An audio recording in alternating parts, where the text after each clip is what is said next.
couple friends to manage my portfolio because I was sick and tired of the industry. Financial advisors are not financial advisors. They're relationship managers. They take your money and they place them with a big advisor, and then they put them in cookie cutter portfolios. That's 98% of the industry. No one really knows the client. No one sits down with the client.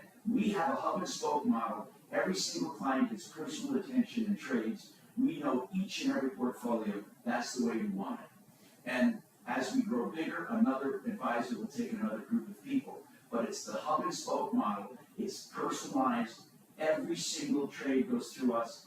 Every single thing we do goes through us. We do not place portfolios with other people. We do not make commissions from other people. We do a flat asset under management fee. We grew exponentially. We're going to be nearing, soon here in the future, 100 million under management. We are going crazy. So we just opened it up to the public after my money. We opened it up to the public about 2 years ago. And here's the thing. What we want to do is basically get assets under management. We want to get the message out that we are not like I said, unless it's the only people that people like us are rich families that have generational wealth, who have in-house people, or the family shares, the 5 families share one person. Those kinds of wealth management people are out there for the ultra rich, but there are no people for the others. There aren't. These Raymond James companies, these other companies that tell you they have advisors for you, they don't. They're meeting with hundreds and hundreds of people, and they don't know you from that. So I didn't know what you do for people like us, but I wanted to introduce us, and that's what we do. And that's enough. Basically, I gave you enough of a sketch of what we do. Okay, that is great. So let me give quick more intro, and then I'd love to just a couple of things about our company as well. So I'm a senior professor.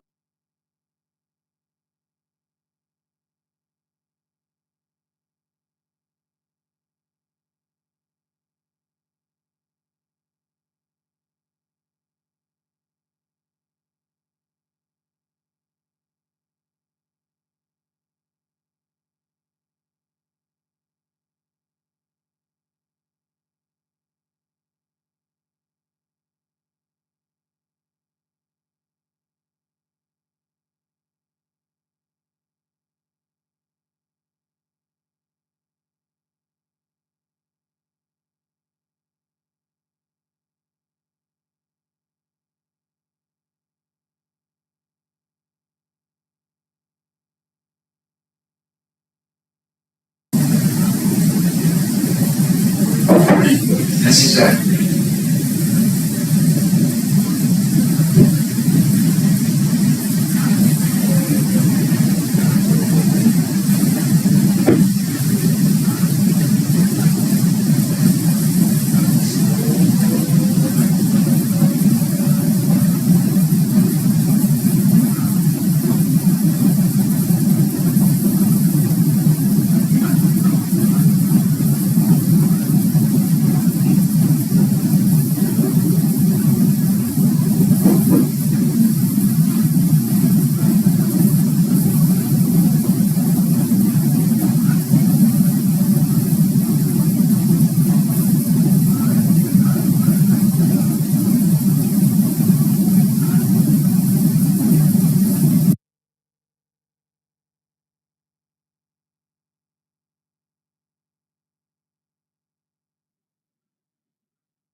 screw and drill the screw into the pedal to hold it on there, and that's what they consider their recall. Well, that probably is fine. What's wrong I'm with sure that? it works, but it's a little bit of an interesting one. Well, you got to wonder why at the manufacturing line they didn't fix that. I'm sure going forward it's a lot different. Sure. But, I mean, really, who knows? I have no idea. But this robot, I just want everybody to understand this thing hopefully next year.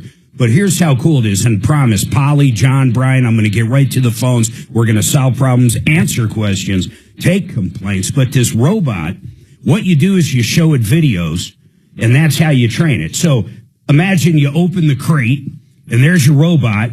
You probably got to charge it or something, turn it on, and then let's say you wanted to cook you breakfast. You find a video, or you do it. You take a video of yourself getting the stuff out of the fridge, cracking the eggs, getting the pan out, turning the stove on, every little thing you get on video. And then you basically tell the robot to learn, and it sits down and watches the video, and it probably digests it. I don't know how long it takes, but whatever. With the help of AI, of course, it's going out and figuring everything out. And then the damn thing's going to cook you breakfast. That's incredible. Same with mowing the lawn. Yeah. Same with, like, filling up the pond. Same with whatever. It doesn't matter what it is. It's unbelievable. They showed it. They trained it how to serve either mini donuts or French fries or something at this fast food restaurant. You walk in and, it was popcorn. It was popcorn at a movie theater. So all these people in line, and it comes up and basically you say, give me a small, and it goes over, grabs a small bucket, scoops the popcorn in, hands it, butter, no butter, whatever you want it to do, it does. So think of all the jobs, and I mean, I don't want to say minuscule jobs, but, it's coming getting very popcorn's not that big of a career. And, the thing that I think is really interesting about AI is when you type something into ChatGPT, it references the internet. Yeah. I think the big pivot will be if you can program it with like your meta glasses or something so it can reference your life and your information. Yeah. The information would be substantially more accurate. If you think about what Elon's doing with the Neuralink, totally different company. He owns it, but it's not Tesla. The Neuralink goes in and wires into brains. And all of a sudden you've got people that, you assumed were going to be paraplegics their whole life moving stuff, which is like, it's just mind blowing to me. But the part that really got me is they put one, of course, think what you want. In fact, Suzanne and I not really have had this argument, but what's kind of crazy about things like Neuralink, you can't just shove it into a human brain first. You got to put it in an animal. And of course, what's the closest mammal to us? It's going to be some kind of chimp or monkey or ape or something. So they put it in this ape. This is a while back. I mean, this is years ago when they first did it. But this thing can sit there and stare at a TV and play Pong or Pac-Man or whatever game. And simply by thinking, and it's a monkey playing Pong. So it's impressive upon numerous levels. But think about that. So now, going to what you're saying, you have a Neuralink in here that's transmitting your thoughts to whatever AI version or computer you have at home that's connected to everything else in the world. And next thing, every single individual is part of the cloud. So now you don't just have these computer databases they search through. It's searching through individuals that are participating in this big cloud. Poor Dimitri looks like he's going to explode. This is horrifying. This thing is going to suck information from the deepest, darkest, dustiest recesses of people's minds and then apply them to my life. There's probably a lot of stuff. There's probably a lot of stuff I don't want to know. But you would think there's safety nets or whatever. But imagine if we could actually get into the mind of a serial killer before he kills. You might be able to take him when he's 4 years old and fix him. If we can implant and read the memories, I would assume we can change something so they're no longer a serial killer. Yeah, there's a Philip K. Dick story about the Department of Pre-Crime, and we all know how that ended. Yeah, the pre-crime. That was a cool movie, actually. Yeah, I actually read the original short story upon which it's based, and it's a terrifying, terrifying story. All right, look, people, we have got a ton coming up. We got full lines. I got Polly, John, Brian, and Ken. Problem with Best Buy. Now, I haven't heard that one for a while. A quarry worker, a car accident issue, a foundation problem, and I'm going to get up one of our experts, Curtis, to look at the foundation. I've already sent him the pictures because we had this guy send them. And then we've got a problem with a humongous automotive quote, and Kevin Calkin is standing by. We got a ton going on today. Join us on YouTube, by the way. Type in Troubleshooter Network. You'll find us live even during the break. Everybody hold tight. We have got a lot in the pot.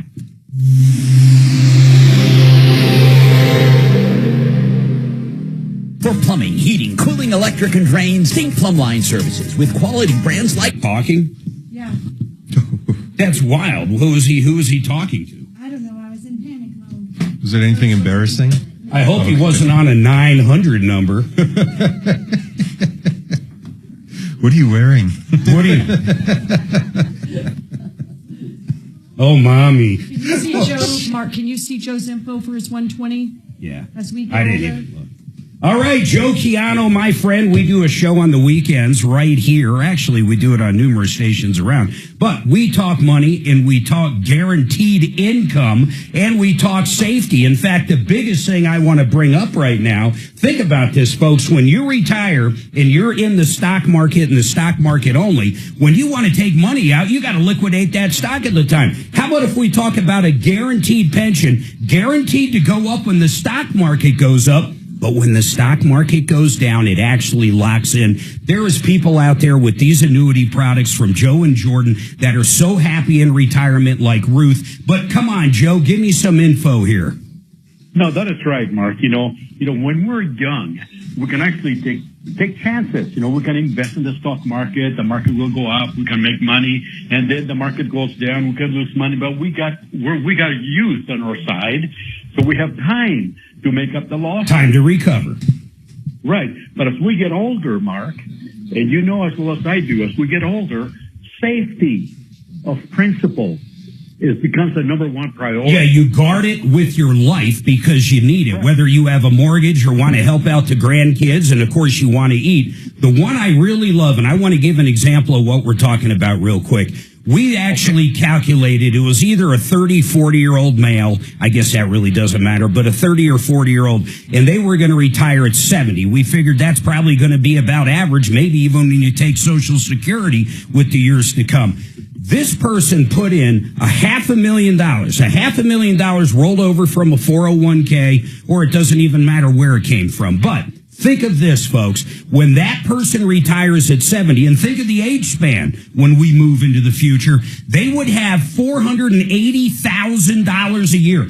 $480,000 a year, guaranteed till the day they die. And if they ever fell ill and couldn't cook or clean for themselves, it doubles, almost $1 million a year. Now, it doesn't have to start at $500,000. It can start at whatever amount. I want you to call and talk to Joe. Go to mymoneymyway.com. You're going to love these people. I trust them as long as the day is. mymoneymyway.com.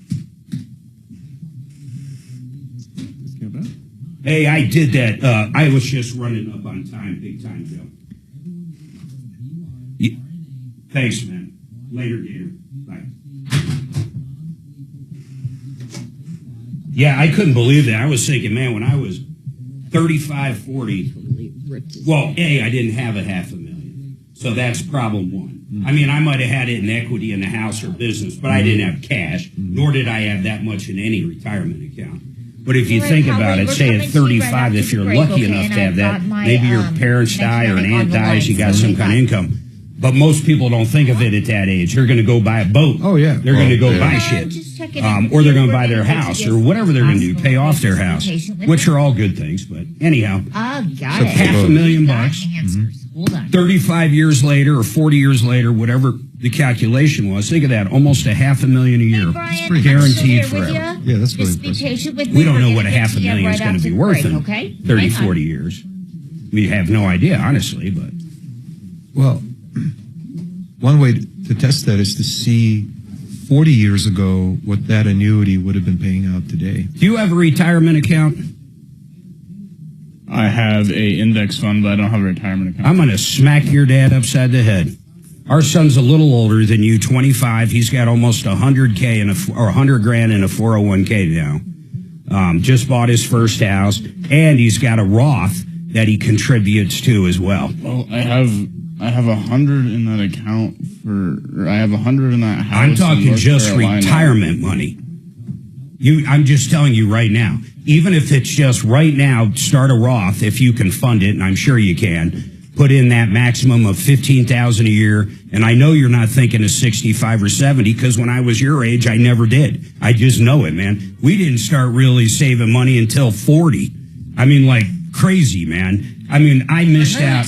We missed out on millions that we could have had tax sheltered and put away. I'm just saying, while you're the age you are in your 20s, don't even think about it, man. It's only $10,000-15,000 a year. What are you buying? Public Safety Administration, Project Yellow Light, and the Ad Council.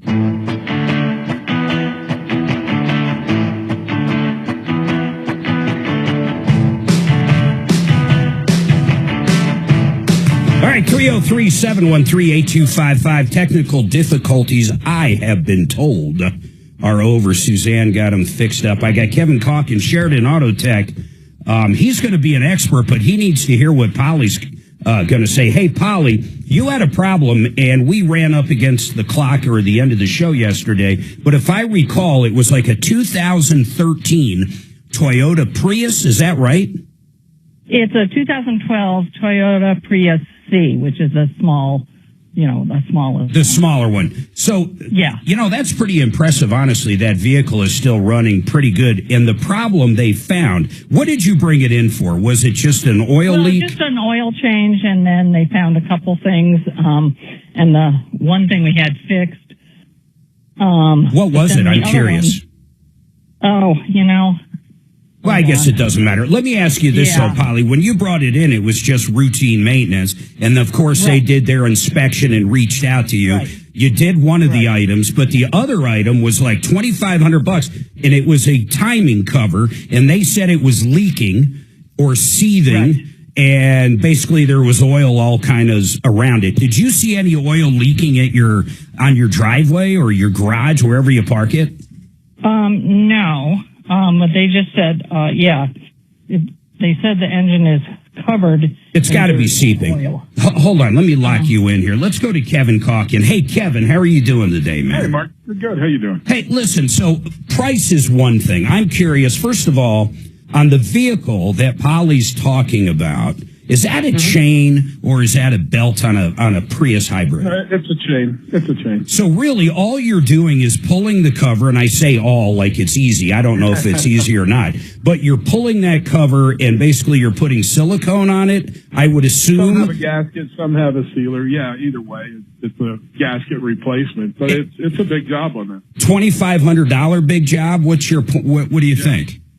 Well, you got to pull the motor out to do the timing cover on that. Oh my God! Talk about a bad design. It's a 12 and 14-hour job. Yeah, it's not an easy job at all. Here's what I don't get though. In Polly, so he's saying price wise, that's in line. Okay, I mean Kevin will probably be able to save you a little bit, but it's in line. Right. But what I'm really interested in, they're telling her this thing's leaking and needs to be done. How many miles are on that thing? 115. When do you think you're going to keep it till? Well, that was the other question I had, was whether it's worth, fixing or not. I don't think the value, Kevin, I don't know how much you know how to value that particular vehicle, but I mean, do you think it's worth throwing $2,500 in to a 13, 14-year-old car with 100 plus on it? That's a tough call, but what I would do is get a second opinion on the leak. Okay. Well, that's where. Well, hold on. Let me finish up there, then I'll let you talk, Kevin. That's exactly where I was going. It's like she never saw any drips on her driveway or inside, and I'm not saying they're making this up, but that thing could barely be seeping enough to where, as you're driving down the highway, it's kind of blowing around the engine, but it never even hits the ground. Sure. Right. Well, they said that the leak is moderate, and on a scale of 1 to 10, that it's roughly a 5. Well, I would say, then why don't you see it on the ground? Do you park on cement or asphalt or what? Yeah. Well, what? Like in front of our house on the street. Oh, you're street parking. You have to add oil between oil changes? No. Hey, Kevin, what would you charge just to eyeball that? Is it easy to eyeball and see the leak? Yeah. Yeah, nothing. Nothing at all. Why don't you do that, Polly? Bring it down there. They're going to eyeball it for free and then kind of give you an idea. I would like to get the value of that car. Kevin, any other points, or Polly, any other questions on that? Polly, I'm going to call and get the value of that car in a second, so I'm going to keep you on for that. Then we can determine whether or not that makes sense to spend that money regardless if it needs it or not. But any other questions for our expert, Kevin? I don't think so. You'll tell me the address and whatever with Kevin, or when you get back. Yeah, SheridanAutotech.com. Hold on. Let me do this. Let me get you on hold. And then Kevin Calkins, SheridanAutotech.com. I love when he comes on. This guy knows everything automotive, lives and breathes it. We've been talking about Sheridan for years and years. Great people. They can do everything you can imagine. Pretty much anything. Now, let's try to get on petty details just to get a value. And then let's see if it's worth it, if it does need it. And we're going to find out if it does. And Polly, you hold on. Meantime, John, I'm going to go to you. You have a foundation issue, correct? Yes, sir. I have a house that is 1.5 years old that has a crack in the foundation that I provided you guys pictures of. So I'm here to get some troubleshooter education on what I need to do to move forward. Yeah, here's what we did. I shot those pictures over to one of our experts. This guy lives and breathes cement. You got to imagine how fun he is at a party. I mean, that's all he does. In fact, they just did our driveway and it turned out absolutely perfect. But he knows the stuff, and he's got a person that does pretty much just foundations, not just the flat work, but foundations. So they're both looking at the pictures. So I'm going to get them up after the break, or a little bit after the break. So you hold tight, okay? Yes, sir. Yep. And I looked at it. You know, when people buy a new home from Lennar, from KB Homes, from anybody, I want to remind everybody of something. When you buy a house the traditional way, a house that's already been built from a builder, and you're buying it from the first owner or the 10th owner, they use basically the same exact contract every time in the state of Colorado. Every realtor is familiar with it. Every realtor uses it. Pretty much that's it. 99.9% of the time. When you buy from a builder, these contracts are so sketchy, and I mean it, so sketchy. Trying to get earnest money back, almost impossible. And one of the reasons people want out of it after they sign the contract is because the price goes up. Do you know if you go in to buy a Lennar or KBH or KB Home, do you know that if they raise the price, most likely in that contract, you already agreed to it? Meaning your $500,000 house could be $600,000 at closing. And if you can't afford that or can't get it because of the lending, they get to keep the money. You have to have an attorney read those contracts. They're unbelievable. Then when it comes to warranty, like we were just talking about with John, and we're going to get Curtis on after the break, the warranties are horrible. I want to see if there's a real problem with this foundation. We're going to put the pictures up on our YouTube stream or a link to them. I don't know if they're bad or not. I've looked at them. Some of them look like they could be a 1/4-inch crack, but there seems to be an abundance of them, and then there seems to be a lot of fine line ones. But I want an expert to tell us. And then, how do you fix it? We're going to talk about that and a lot more than Emily Schumann when we first come back. And by the way, Brian, I promise we've got one of the best personal injury and car accident attorneys out there, John Fuller. He's going to be standing by to talk to you, so you hang on. We do have 2 lines open, 303-713-8255. But Emily Schumer, it's the ADA 35th anniversary. Did you know the ADA was only around 35 years? I swear I thought it was longer. No, I remember it. I was working in HR a year or two after that became enacted, and it was a big, big, big deal when I was working at Keystone HR. Yeah, she's with RockyMountainADA.org. There's some updates on stuff. She wants to talk about service animals. She's got some stuff she wants to talk about when it comes to the 35th anniversary, and we're going to be doing that after this break. Really interesting stuff. In fact, I'm going to ask Henry Bretz. I always he's in his 20s. Mm-hmm. I'm not in my 20s. Right. I'm just not. But you once were. You're a little jealous, Mark. I am a little jealous. There's no doubt about it. And the guy runs a great business. He's smart as he gets. Oh, yeah. So, I mean, yeah, what can I say? But, Henry, I want to ask you something. And if you get it right, I'm going to buy you lunch anywhere you want. In the state. Well, not even in the state. In Denver Metro. You want to go to Del Frisco's, we'll go there. No Googling. Make sure he's not Googling. None of that stuff. You ready? We know a true service animal is a dog. Like for someone that's blind. I don't mean a companion. I don't mean a fake service animal. I mean a real service animal. Okay? You get that so far, right? Yeah. What is another kind? Shut up. I know. What is another kind of true service animal besides a woof woof? For the visually impaired. It could be for visually impaired. It could be for a few things. Okay. Not necessarily, but people can be allergic to dogs and can't be around them and be blind at the same time. So if it's not a dog, what else would it be? I'll go after Henry. I think it's going to be something really bizarre. It's probably not a cat. We're probably looking like a... Can you imagine a cat? A cat would just scratch your eyes out. You dummy. Like a goat? Woo, man, he's close enough to where you scared the hell out of me. I thought we were going to be heading over to Shanahan's. No. You ready? This is crazy.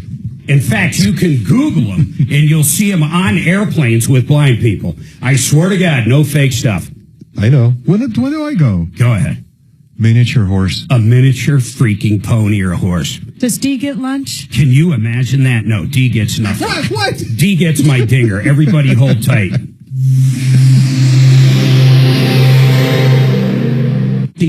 That's bizarre. I want to get Curtis on now. You got his number?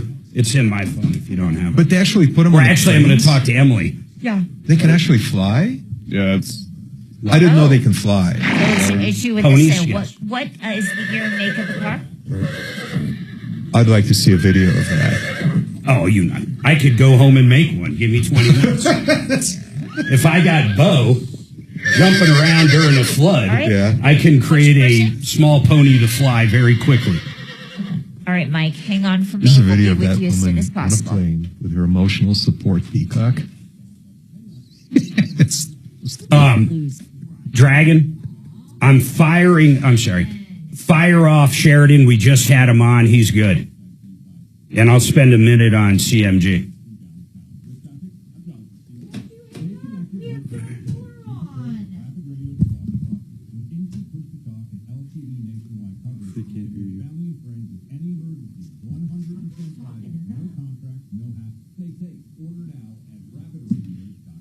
You know, there are certain people that advertise very heavily that hate when I do this spot about CMG Financial because they are the lender. They're also the leader. They loan in every single state in the country over $2 billion a month. I don't care if you're looking for a reverse mortgage, they're going to save you money. If you're looking for a 10, 15, 30 or a custom period new purchase, a refinance, or they're all in one loan where you have a 30-year line of credit on the equity built up and they can never take it away. These guys are the ones all the other people go to for your lending. Maybe you didn't know that. Maybe you didn't know most people are nothing but brokers. They go and shop rates, shop fees, mark them up, make the spread, and that's it. You're not even dealing with them after closing. Go to CMG. John Clace will give you the best deals out there, and closing time's incredible. My son just closed on his first house in less than 20 days, from application to funding with CMG. Call up John Clace, 303-882-6679, 303-882-6679, or partnerinlending.com. You have this guy on, A freaking little pony. That would be so sweet. I'd love to have a little pony. I said to her, well, how do you stop? I've said this to Tom. Tom with Donna, his first wife, they had horses constantly. Mm-hmm. They had beautiful horse property out in Franktown, had tons of horses. His wife went on to actually buy and sell, I think, Arabian horses. They were horse people. Uh-huh. Tom was a total... Yeah, of course you remember. Total horse people. And Suzanne would pay the horse bills. And that's why I decided I will never own a horse. Holy shit, are they expensive. Yeah. You think going to the vet with the dog's expensive, forget about it. Yeah. But, I said to Tom, I said, these little ponies, how do you teach them not to shit? Like literally, like they're on a plane. Well, it's all in the feeding. There's no teaching them not to shit. They shit when they shit. Yeah. We've all seen a horse walking down in a parade and it just shits. Yeah. So it's purely when you feed it. So when it's going to be on an airplane, you're calculating when to feed it. Well, plus they have bags they hang under their butts. You ever seen Old School, the movie? What movie? Old School. Oh, of course. I love it when they have the little pony out at the birthday party and the guy takes a stun gun out and goes, that's in case these little bastards get out of control. Oh,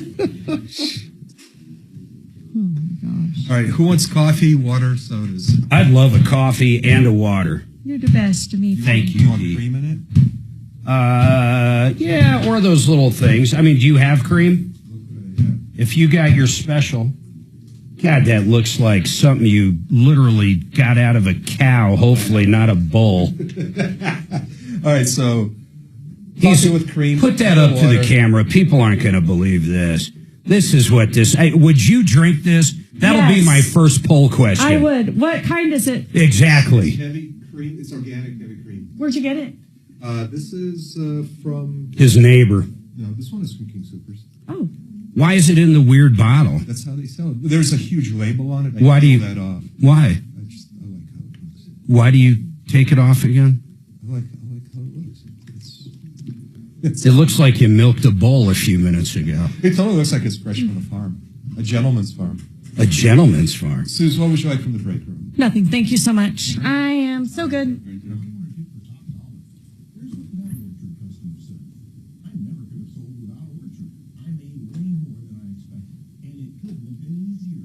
going to hit the 10:45 break pretty On Mark, real quick. Yes. That Euro email with the attachment and the net total. So that's what I'm going to pay for Euro. And then I send that guy the payment confirmation. You're going to pay the lower amount. Yes, the net total. And then I'm going to send the payment confirmation to the... Him and Chris. Copy both of them. Okay. And just say, hey, Chris, this is for this. I was going to pay that separate from the main... Yeah, I would. Yeah. Just for the hell of it. Hello, Tom Martino. Make sure we're not we aren't yet. I think maxed this will out be on my the last. 4X points. This will be the last one, I believe. What is the max? Switch over to the new credit. The first 150,000 we get 4X on. And then switch After over to that, the it's 1X. Then switch over to whatever one's left. I already forget. We'll be on the last card for the year, I think. Or I'll just get a new one. Oh, you haven't been on yet? Who's that one under? You or me? This is... Sorry, let's leave that. Well, I mean, but is it your credit or mine? It must be yours. Hang on. I know you got an issue with service. Hold on. So we already have a major radio one, then a lead bin. Need a new roof? Call Excel Roofing, 303-761-6400. All right, 303-713-8255, 303 Martino. By the way, this hour brought to you by Paul the Waterman. Yeah, the best for less. This guy's got a system out there. We all know about Forever Chemicals at this point. It doesn't matter if it's chewing gum. I don't care if you're on a well. It's everywhere. You might as well protect the biggest part you can, which is in your own water supply. And if you're in Denver or if you're in Castle Rock or up east or even north, listen, here's the bottom line. Forever Chemicals are there. They're in your water supply. He's got this incredible system. Less than $3,700. Think of that. Not only does he get rid of Forever Chemicals and other things, it also handles chlorine problems and softens the water. It does it all, and it's less than $3,700 for the entire house. The competition sells that same kind of system or systems for up to $13,000. The best for less. Check them out at waterpros.net. That's waterpros.net. I want to go to Emily. Everybody hang tight. Emily Schumer, how are you doing? I'm good. How are you doing? I am doing great, Emily. Rocky Mountain ADA, the 35th anniversary of ADA in general. I did not realize the ADA was founded only 35 years ago. Who actually, under what administration, or just the real basics, how did it become to be 35 years ago? Yeah, so it was signed into law by President George H.W. Bush. So Bush Sr. signed it in July of 1990. And like you said, it's one of the, I guess, youngest civil rights laws that we have.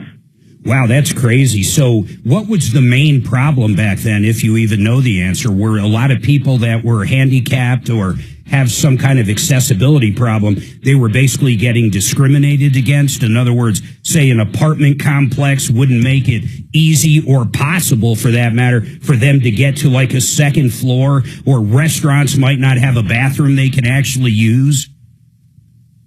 Yeah, you're spot on. I mean, a person could apply for a job and be turned away and told, listen, we don't hire people with disabilities here. So it really, we were living in a world where disability was seen as, if you're disabled, you're useless, you can't contribute. You like have a third-rate citizen. Yeah. I mean, really. Exactly. Yeah, exactly. So the ADA was really the promise to fix that, the promise to make it so that everybody will have at least an equal opportunity. Maybe not equal results. Your mileage may vary, right? Yeah, just of course. like with anybody, but we should all have at least an equal playing field. So what is your biggest call? And I'm going to give your phone number down there, because a lot of people, well, I know they know the ADA exists. I'm not so sure they know about the Rocky Mountain ADA. And it looks like, I'm hitting your website right now, but it's more than Colorado. It looks like, what is that? Colorado, Utah, Wyoming, what else? Yeah, Colorado, Utah, Wyoming, Montana, North Dakota, and South Dakota. And that's all you guys? 6-state region. That's all us, yep. Now, curious, out of your office, because I believe you're out of Denver or Colorado Springs, what do you handle? Do you handle all those states as well? Yeah, we handle all those states. There are 10 centers, so there's a center for every state in the country. What is your biggest phone call? And let's say something like a valid phone call. And what I mean by that is you probably get a lot of phone calls about housing that you really have nothing to do with. So what's a good phone call that you guys get where you can actually help and you get more than other phone calls? Yeah, so we get calls from people who maybe have just recently become sick or, become ill or had an injury, and they're just not sure what their rights are. They recognize that, now I've got this chronic illness. I'm finding it difficult to maybe do my job. Am I a person with a disability? What are my rights? And how can I access them? So that's one of the biggest calls we get. And then, of course, we get calls from the business or the, government side of things, too, where, these businesses are like, hey, I'm not sure if my business is compliant, and I'm trying to find out, where I can get more information on that. I remember when I was building out a shop, and we got to the water fountains, and I didn't realize at that point I had to put in 2 water fountains, literally. I had to put in, I always knew ADA compliance on bathrooms, but the water fountains I had to have 2 of, one at, I guess, standard height and one at wheelchair height. So there's a lot of different regulations when you're building. I wanted to ask you something on something you just said, though. If someone is in, like, let's say they're in a 3rd floor apartment, or maybe not an office building. I want to stick to housing. So they're in a 3rd bedroom apartment and they're fine. There's no problem. But then all of a sudden, they have a big illness, a sickness that would fall under ADA guidelines. If they're already in a lease, can they still request more accessibility if it's not there? How would something like that work? Yeah, so what you're talking about actually falls under a different civil rights law called the Fair Housing Act. Yeah, okay. But yeah, I mean, essentially, it's the same sort of concept where when that happens, we can request a modification. So we might be able to ask to be transferred to a 1st floor apartment, or provided some other, adjustment to our living situation to accommodate us for our disability. All right. What other things would you like to tell people out there on the 35th anniversary of Rocky Mountain ADA? I just want to make sure people understand that we are forever going to be a resource for them, right? If they have questions about the ADA, disability, if they're just not quite sure what they need to know, what they don't know, give us a call. It's free. It's confidential. And we can be really helpful to you if you have any disability related questions. How you made me think of something else from what you said. How often do businesses call you with questions? And I assume you guys you give honest answers to the business. In other words, if they don't need something, you're going to let them know they don't necessarily need that, because I would think a lot of people that own businesses or retail, like a restaurant or something, they might be a little nervous to call. But the information you give, I assume, is just perfect, right? Right to the law. Right. Absolutely. Yeah. We get calls from businesses every day. And we're not an advocacy organization. So we're not advocating that you have to do stuff above and beyond just that level of compliance. That's a great way to put it. If you want to know strictly what do I have to do, that's the information we'll give you. Here's what I'd like to do. If you don't mind sticking around for a little bit, I got to kind of bounce around on other calls, of course, but let me put the word out there. If anybody's got questions when it comes to the ADA whatsoever, whether they're a business or an individual or anything, maybe even I say landlord, but once again, that could fall under something else, but you seem to be well educated in pretty much all of it. So are you good with that? Do you have time to kind of sit around, or? Yeah, you bet. I'd be happy to. All right. Hold on there. So listen, any questions you have for Emily or any ADA related questions, and you guys here too, if you think of any, I'd love to go back to her, but I'm going to kind of bounce around a little. But I want to give Emily's phone number out, or the ADA's phone number, the Rocky Mountain.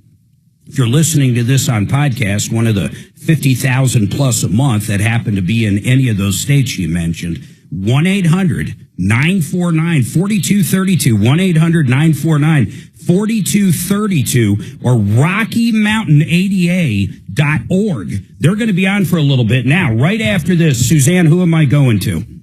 We have the foundation issue that we're going to get Curtis White on from Proform Concrete. All right, so we got to line that up. I'm kind of up on the clock real quick, so we're going to get that after this break. But Ken, really quick, what's your problem with Best Buy? Well, it's a long story, but anyhow, I bought a 75-inch TV on the 13th of July. Okay, you just bought it. Well, yeah, and then I they gave me a week to deliver it. Yeah. And set it up. Yeah. Pick the old one up and get rid of it. So their Geek Squad installed it, I assumed, and then drug away your old one. Well, they were supposed to. Uh-oh. Put it that way. So what happened? I think, it's got to be outsourced to another spot. I don't think the Geek Squad does that anymore. Oh, okay. But anyhow, they didn't show up. They called and said they couldn't deliver it on Monday, that they would deliver it on Tuesday. Or I got a text message. Fair enough. Tuesday, they didn't show up again. Did they call at least? Another text message. Got it. And so I went down to the store, and I talked to Christine Carroll, who was a manager. Got it. And we changed it from the 75-inch never got delivered to the store. It needed to be picked up for them to deliver. I got it. So you switched to a different TV. Right, a 65. And then what happened? They had in stock there. Okay. They were supposed to deliver it on Wednesday. And don't tell me you got another text. Oh, yeah. Hold on. I got to take this break. What is wrong with Best Buy? Think about what a dinosaur they are. Have you been in a Best Buy, Henry, in a while?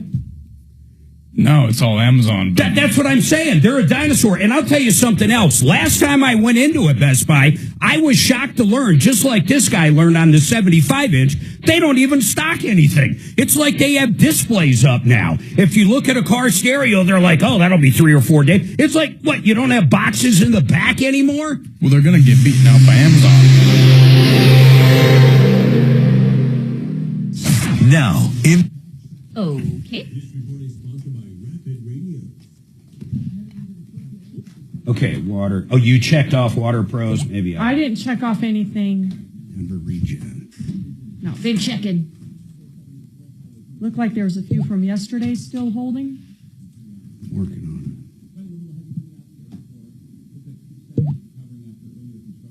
when we go to the big break, I probably want you to talk to each of them. Keep them on.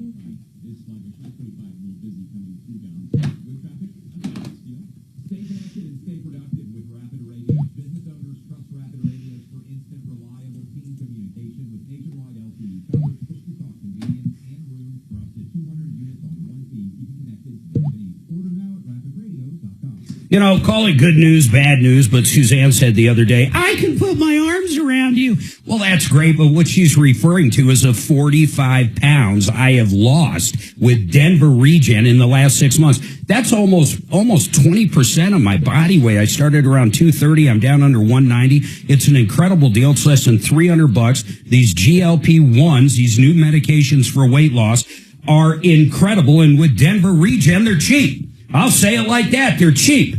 You got to check them out. DenverRegen.com. Under $300 a month. It includes everything. It includes access to the medical doctor pretty much anytime you want to talk to him. Everything initially. The medications, you're all in. Less than $300 a month. Quit putting it off.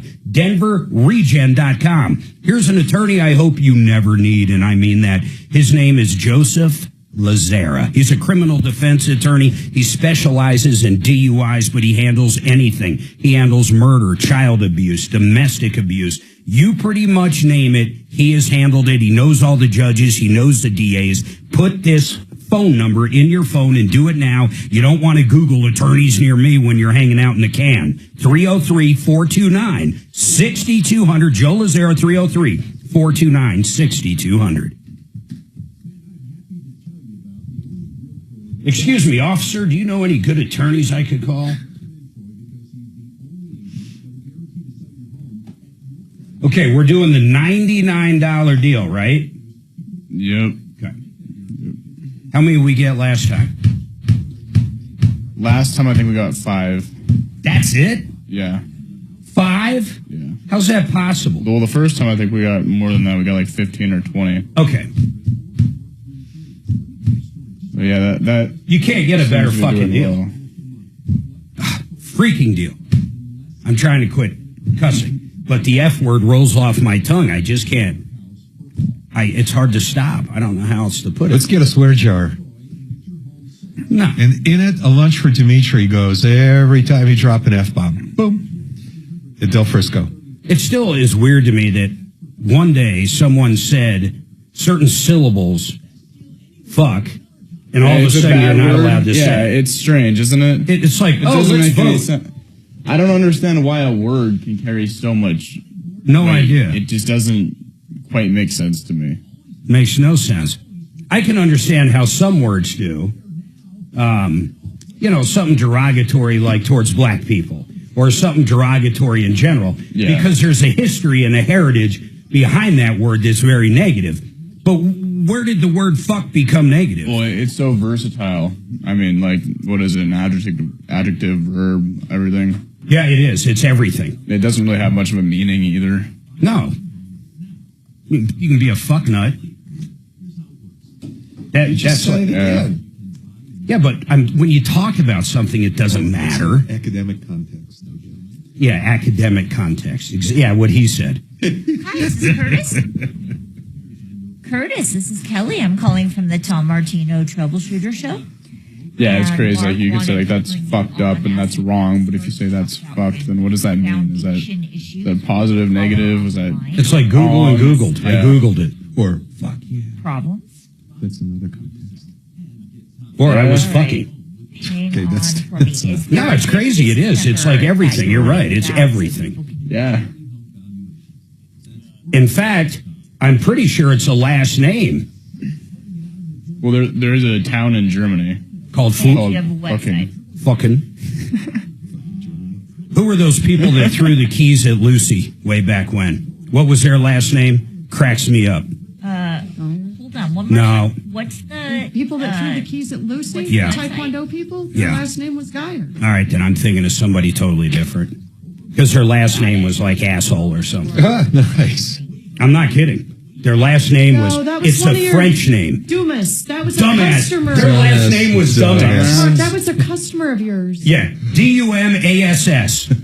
And would that clear on the radio if you said that? Well, they pronounce it Dumas. Dumas. But okay, there's no B involved, but other than that, it's how dumbass. strict is the station? Like, if one thing gets out, do they? Well, that's a Dragon question. Dragon, if something's in the proper context, like I'm trying to give me an example of. Like, I could say the guy's being ass. a pussy. Well, but like a donkey is an ass. Yeah, but I can say literally a guy's being a pussy, right? Yeah, you're pretty okay with that. Yeah. Well, I mean, you can say it without getting in big trouble, but you don't want to do it every day. But if I said, ooh, I love pussy, totally different. Totally different. Totally different. So the context is like that. So what about swear words? How does that work? Yeah, like if a person's last name is fuck, No. You can't say it. I mean, it's weird because we can say, Schitt's Creek. Yeah, because but it's we a can't show. talk about having a good shit.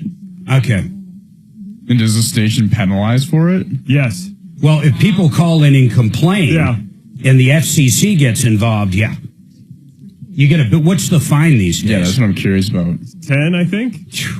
How much? That's like. All right, 303-713-8255. If you don't listen to us on YouTube, you don't realize you're missing the show within the show, no matter how you look at it. I want to hop right back to Ken. So he buys a TV from Best Buy, who I don't even like Best Buy anymore. That's my opinion, though. He buys it, 75-inch TV, goes down there, sees it, buys it, supposed to get delivered. Text message, not going to show up. Text message next day, not going to show up. Text message again, not going to show up. He switches out to one apparently they have in stock, a 65-inch TV, and boom, all of a sudden, same text message. So this is like the fourth time they can't deliver, Ken? Yes. Okay, so where are we at now? Do you just want a refund? That's what I would do. I'd go to Costco, I'd go to Sam's Club, I'd go to Amazon, I'd go anywhere but Best Buy or Sears, if you can find a Sears. I've been to Costco, and I can get the same TV for the same price. The only problem I've got there is they'll deliver it, set it up, but then I've got to get rid of my 65-inch, and I don't have a clue how to do that. Oh, yeah, I know Best Buy does take them. That's one of the cool things they do. There's lots of services that take them out there. Removal. Yeah. They'll recycle it, probably for free. Yeah, listen, in Douglas County, for example, I can look up the dates for you. I don't know where you're located, but all the counties have it. But where I live in Douglas, like once a month, once every 2 months, whatever location it is, you just put it in the back of your car and you drive down there and they'll take it for free. But I mean, that's just one option. I don't know if you can get around or not. Well, I can get around, but I don't have anything to put it in. That's my problem. Oh, what kind of car? All right, hold on. Let's see if we can find some ideas on that. Maybe do a little research on there, guys. Oh, where are you? Real quick, where are you, Ken? Where? Littleton, where? Lakewood, all right. Everybody hold tight. Maria, John, Mike. Any questions for Emily and the ADA, please? 303 Martino. Gravina's beautiful. Going to bring Curtis up after the break. How much did he say the fine is? How much did he say the fine is? Yes. For the air? The F word? Curtis, thanks for your time. $10,000? Is this Emily or Curtis? It's a lot less than an OSHA fine. Curtis, we're going to get right to you right after this break. So I Thank think you for your time helping us, okay? They start at about... Thanks, man. Hey, Emily, just checking in with you. Be patient with me. We're going to get to you very, very soon. I know you got an His old TV is Renting a real estate. What is it? No excuses. That's why I endorse this man. We aggressively go to work for you. No gimmicks, no shortcuts, just results. Frank Duran with Remax All right, Alliance. John, I've You got get our my team's full foundation support, but I expert personally on. negotiate and sell for We're you gonna when you be list your home with momentarily, me. so I'm with just you hang every on step of for the me, way. and Go we're to gonna Frank's go right to website you, for tips okay? on buying and selling. FrankDuran, realestateman.com or call 303-920-1622. Hey, Mike, we're going to get to you on your GMC Sierra as soon as possible. Just be patient with me, okay? All right. Hang on.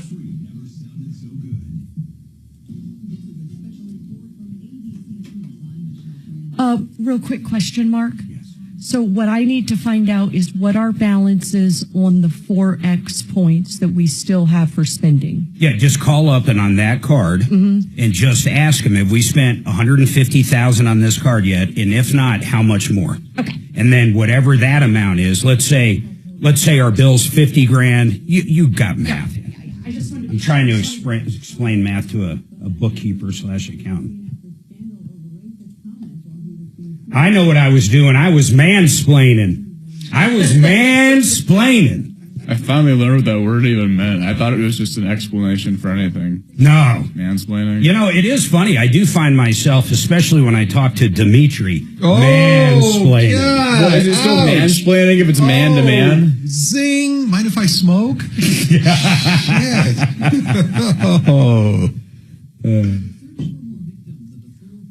Okay, what's this guy's zip code?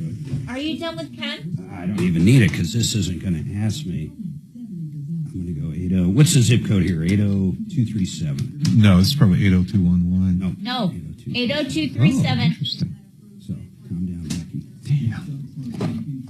Enter pickup details, home. Oh, I just want a damn... Oh, I'm good. Okay, now I feel silly. I am literally looking for the phone number to 1-800-GOT-JUNK. 80237. Yes. Thank you. Are you done with Ken? With who? No, I'm going to talk to him for 1 second in a minute. But I'm basically done with him, yes. Curtis on, the expert. Yes, thank you. And we have the issue with John. Foundation. Hey, sis. Missed you this morning. Kim told me you weren't feeling well, so I'm just doing a self-care check. Thank you, friend. How you doing? Girl, listen, my energy was so low because I didn't eat breakfast when I got up, so I had to miss virtual yoga with y'all. Trust me, I understand. But I'm doing much better now that I've eaten, so I'm back on track. Great. In that case, let's get some steps in tonight. I'll come over and we can walk around the lake. Sounds good. Appreciate you being in my business, too. Now, let me get in yours. Did you check your blood pressure today? I did that and my squats. Okay. High blood pressure is not going to be my friend if I can help it. See you at 6? Let's get it. See you then. Now more than ever, it's important that we protect our hearts and the hearts of those we love. Check in on one another and be a part of a healthy blood pressure movement. Rally your squad to take the online pledge at releasethepressure.org. Brought to you by the Release the Pressure Coalition and the Ad Council. I'm shocked at More than 200 undocumented immigrants connected to criminal activity have been arrested in the Denver area this month. U.S. Immigration and Customs Enforcement announcing the arrests, saying that 243 people from 17 countries were arrested between July 12th and 20th. ICE officials say those arrested posed a significant threat to public safety in the area. An update on how 2 wolves died this year in Colorado. The U.S. Fish and Wildlife Service confirms the wolf found dead in April in Rocky Mountain National Park was killed by a mountain lion. A second female wolf was found dead May 15th in northwest Colorado. Colorado Parks and Wildlife says that wolf died from trauma caused by a lawful foothold trap, which is used for coyote control. The trapper released the animal and notified CPW, but the wolf died the next day. That is Kathy Walker reporting. That's the latest. I'm Chad Bauer. Why do we have wolves in Colorado? Marlon. Oh, wait. This report is sponsored by Alarm Detection Systems. The whole wolf thing. You guys are... I don't like the wolves coming back. So. I don't think they should have released wolves here. Do you think they should have? Absolutely not. I don't mind the wolves. It kills them big time. And then they screw the ranches. You can't shoot them. You can't do anything. And then they say you can get your money, and it turns out that fucking amount of money that was put aside is dollars. Well, it's even worse. They're bringing these wolves in out of their natural habitat. Alarm Detection Systems, one local source for cameras, key cards, fire and intrusion, offering expert alarm installation and testing with 24/7 professional monitoring. Protect what matters with advanced security. Visit adsalarm.com. Absolutely, animal cruelty is absolutely the wrong thing to do to an innocent animal. And I thought that they were multiplying. Yes, the population was growing. They're having babies, but some are actually dying. And like these 2 that this woman just... Yeah, I can't go number 2 anymore. It is absolutely the wrong way to treat animals or any other living creature. Well, some percentage of them are going to die regardless, but I just think that it's wrong to bring them here in the first place. That too. Yeah, it's wrong from any perspective you look at it. Any perspective is wrong. If they were thriving, they would have migrated down here on their own and taken over. Exactly. Yeah, man, it's shitty, tragic, all kinds of different levels. I don't even know why people, why did we even do it, though? What was the benefit? This is Jacob Goldstein from What's Your Problem? There's no benefit. Imagine the impact when everyone gets the right tools. What is? Because it's cool to have. Yeah, there's some liberals. Every app is designed to be have easy something to do. Dude, I was in Bubbles Liquor Store more time doing in Castle Rock.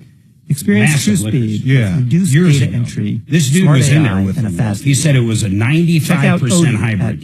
Yeah, I was just going to say that they're huge. It looked like a wolf. It looked nothing like a dog.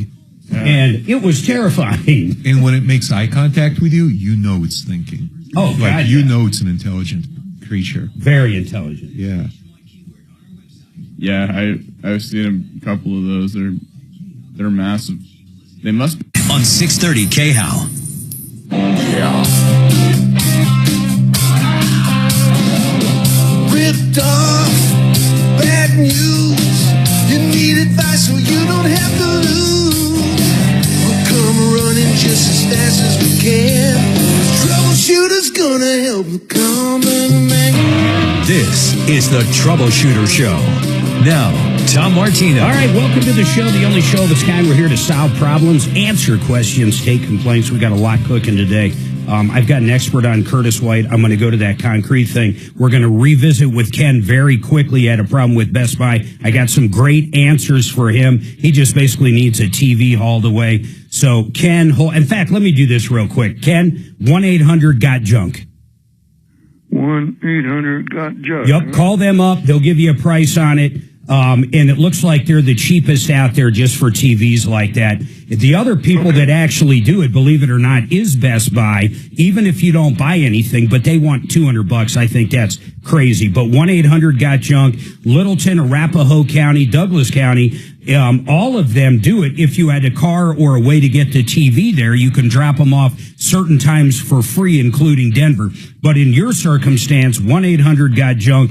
And if that doesn't work out for you, maybe it's too expensive, I didn't get a price on it, do me a favor and let's get his information, Kelly, on line 3. And maybe we'll have a listener or one of our deputies might be able to help out if it's extravagant when it comes to cost. And Ken, I don't know your financial situation. The TV is working? Do you think maybe somebody might want to buy it? No, I asked him that. Oh, good, sorry. I was going to even give it away, but it broke. It broke. Gotcha. Hey, I do want to ask him, just to have Kelly ask, is it a small TV? I want to know what we're dealing with. If it's one of those big old consoles from the 80s. TV? Yeah. One that takes 6 people to get out of your living room? Exactly. That's going to be a problem. I didn't even think to ask that. That could be a big problem. By the way, Emily Schumer, let's not forget, it's the ADA's 35th anniversary. She's down at the Rocky Mountain ADA. In fact, her website's rockymountainada.org. Any questions you have, ADA related, maybe you're a business and have questions. Maybe you're an individual and have questions. Maybe you're an employee or an employer and have questions. I got one line open for that right now, and then I'll always let people know when a line opens. 303-713-8255. And we're going to go back to Emily regardless, because I know Dimitri's got a question for her. Now, we're going to talk to John. Sent some pictures in. And these pictures are of a foundation from a newer Lennar house. What is it, like 2 years old, a year and a half? Yeah, February of 24 is when I moved in. We're the first owners that get to inherit this lovely problem. Yeah, so you got it. Let me tell you, it's all new homes, though. Anybody that's bought a new home, I bought a couple of them years ago. I bought one from, it's Lennar now, but at the time it was U.S. Homes. And we bought one from KB, I think. I forget the second one. But let me tell you, dealing with warranty issues with them is horrible. So I sent the pictures you sent in, John, because I want to know what we're truly dealing with. So Curtis White, and I know Curtis for multiple reasons. One, he's been on our referral list for a long, long, long time. In fact, I'd say, Curtis, you've been on the referral list for how long? Do you know offhand? I believe 14 years. Yeah, I was going to say it's got to be back around before 2010, but he's kind of a concrete expert. He does a lot of flat work. He just repoured a huge chunk of our driveway. And it looks beautiful, by the way, man. No hairline cracks or anything. The one thing I will say, Curtis, I was shocked. I was absolutely shocked. I didn't want to sound stupid, but tell me this, guys. If I came out, Dimitri and Henry, if I came out and poured a driveway for you, okay, and it was done, and you can't drive on it for X amount of time, you put tape up, you get all that. But then if I texted you the next day after I poured it and said, hey, don't forget to water the driveway, what would you make of that, Henry? Well, I would probably go outside and water the driveway. Yeah. Yeah. I thought he was pulling my leg. I never in my life knew you had to water a driveway. I literally thought, like, he would be out there in his truck, and when I bring the hose out to water the driveway. Well, it's got to set correctly. Well, listen, Mr. Smarty Pants, did you know that? Absolutely. Okay, hold on. Dragon, did you know you have to water it? I did not know that. But my concrete guy says, hey, the next day you need to water the concrete. I'm going to get out the hose and just splash it a little bit. Now, I played it cool as hell, though, Curtis, because you had no idea if I thought you were joking or not. Is that correct? That is correct. Yeah, I was like, I played it cool thinking, wow, this could be a real thing, but it wouldn't shock me if he's trying to pull one over on me. But anyhow, it looks great. But I digress. I'm sorry. I always get off on stuff like that. But for educational value, my God, you got to water driveways. Curtis, you looked at those pictures of this guy's foundation. And by the way, Suzanne's going to put them up for our YouTube listeners. What do you think? So those tend to be the hairline cracks that we tend to get when concrete's drying and or when they backfilled after the foundation had set. And a lot of times it's a stress crack. At this point, it doesn't appear to be going. I mean, it looks like it's not quite through all 8 inches of the block. You do see it on some on the outside and a little on the inside, but I can't see a clear delineation where it's gone through. But if it starts to grow more of 1/8 of an inch, then the builder needs to come out and do something besides just patching the crack. Hey, John, are any of those cracks over 1/8 of an inch? Just the one on the top is the one that looks to be over 1/8 of an inch. Well, I mean, it's simple to measure it. Let me ask you this: what is the warranty on their foundation these days with Lennar? They said it's 10 years. Okay. Just to get them to address this has been like pulling teeth. Well, okay. So I've heard that about Lennar. Well, it's about all of them. They're crazy. Any of these home builders. Curtis, let me ask you this.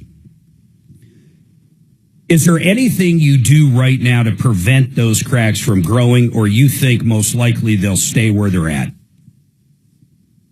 For the most part, they should pretty much stay where they're at. You might get a little fluctuation where you're going to chip off, say, the first quarter layer, maybe, in slivers here or there. The main concern is just making sure moisture does not get to that crack. So you caulk it? Yes, correct.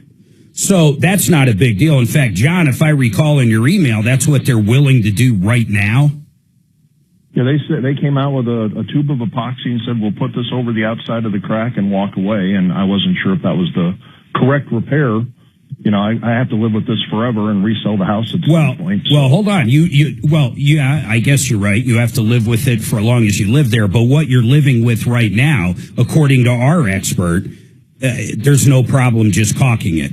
Now, and that was what I was looking for. That's great. But here's the deal. You also want to look in that foundation warranty, and my guess is it's what Curtis says. If it's over 1/8 of an inch, what would you do then, Curtis? Let's say a new one comes up or one actually spreads or widens. What do you do when it does reach 1/8 of an inch to correct it? How do you fix that? There's two ways. Either you're going to go in and grind and you're going to put in a anchoring epoxy or a 2-part, 3-part type of epoxy that's going to bond and help keep the moisture out. Or you're going to end up pouring, an offset column inside and outside to brace both sides. So, kind of like stitching together a piece of skin when you cut it open. Got it. But up until that 1/8 of an inch, that's it. It doesn't really matter. Yeah, and unfortunately in Colorado, a lot of these builders, like the simple fact that the insulation was nailed into the foundation. Yeah, that can cause it. Void the warranty. Oh, yeah, but when you buy a new house, I mean, that would be their people, though, Right. If that was installed by them, that's them. But if you had it done after the fact, any work done around it, they'll look for anything as an out. Yeah, they did everything, right, John? They tried to find every reason not to address this. I kept pushing. I mean, the whole reason I found it is there was a puddle of water in the basement after I was watering flowers out. Yeah, let them caulk it. Let them get it caulked with the proper stuff. It looks like that Quickcrete or whatever is the proper stuff.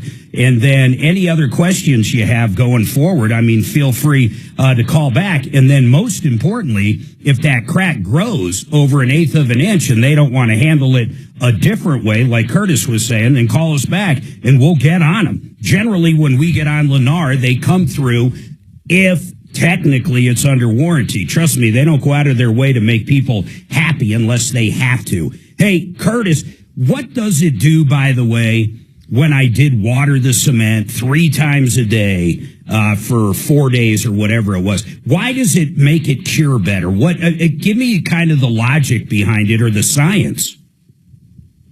So a few years back under the Green New Deal, they changed the way they made lime, which is inherently intermixed in Portland cement. Because of it, it's so fine of a molecule, it tends to dry really quickly, say like a talcum powder. So the more water that you continually give the concrete, the slower the cross-linking of the keys come together. So if you don't water it, the best scenario I could give you, it's kind of like taking a key and putting it in your deadbolt and getting halfway in and then the reaction stopping. So, but prior to the Green New Deal, that wasn't an issue because the last thing I had poured was, oh my goodness, I want to say the foundation and the flat work done on our RV garage, which say 2015 or 16. And no one ever told me to water it. So, I mean, but you're saying it would have, back then it wasn't necessary. Correct. Yeah. Yeah, that's amazing. So we've gone back. Thanks, Joe. Back to what I consider what our grandparents did, which is a traditional water cure. The more water you put on it, the more you slow that dry time down, the harder piece of concrete you're going to get. Yeah, I got it. And hey, man, I appreciate you coming on. You guys staying busy as hell. What are you doing mostly? Patios, driveways? I know you do it all. Stamped, colored, walkways, open washed aggregate. Oh, it's good. I'm not complaining, but it's challenging. It's definitely beating us up at this point in the summer. Yeah, I love it. Anybody out there that needs it, these guys come out to your location, free bids, free ideas. I had them remove a big chunk of our driveway because of our RV weighs so much and replace where that actual bus goes up and down and expand it, widen it so we had a little more room. Turned out absolutely beautiful. Andy came in lower. I mean, I got 3 or 4 different bids out there. So really check these guys out. Any Concrete. I appreciate you coming on, Curtis, but ProformConcreteInc.com or 303-888-7755. 303-888-7755. We got a question for the ADA right after this break. Hold on, Emily.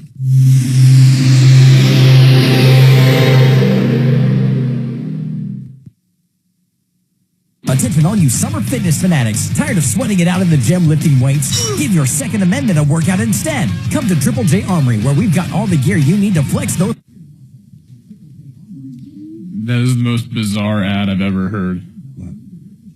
If you're tired of pushing weights in the gym, come to the Armory and flex your muscles with your Second Amendment rights. Why fight when you can blow people away?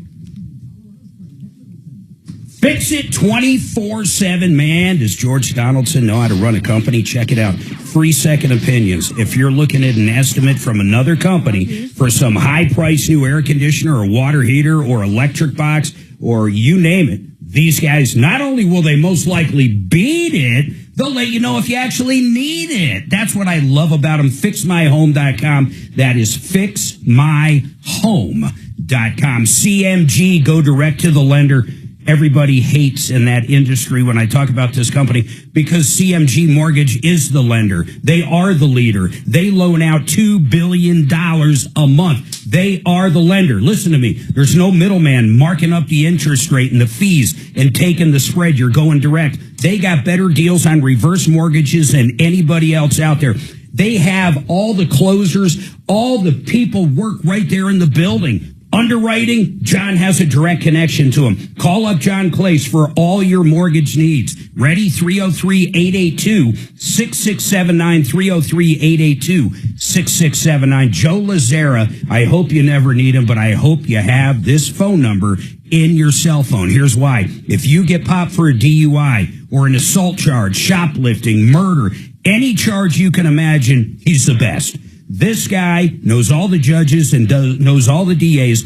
So if you're guilty, he'll get you the best deal possible. They all respect him. And if you're innocent, he can get in front of a jury and fight for you and get you off. 303-429-6200. Please put it in your phone. 303-429-6200. I'm not kidding. You don't want to be sitting in the can and Google attorneys near me. You want to call Joe. 303-429-6200.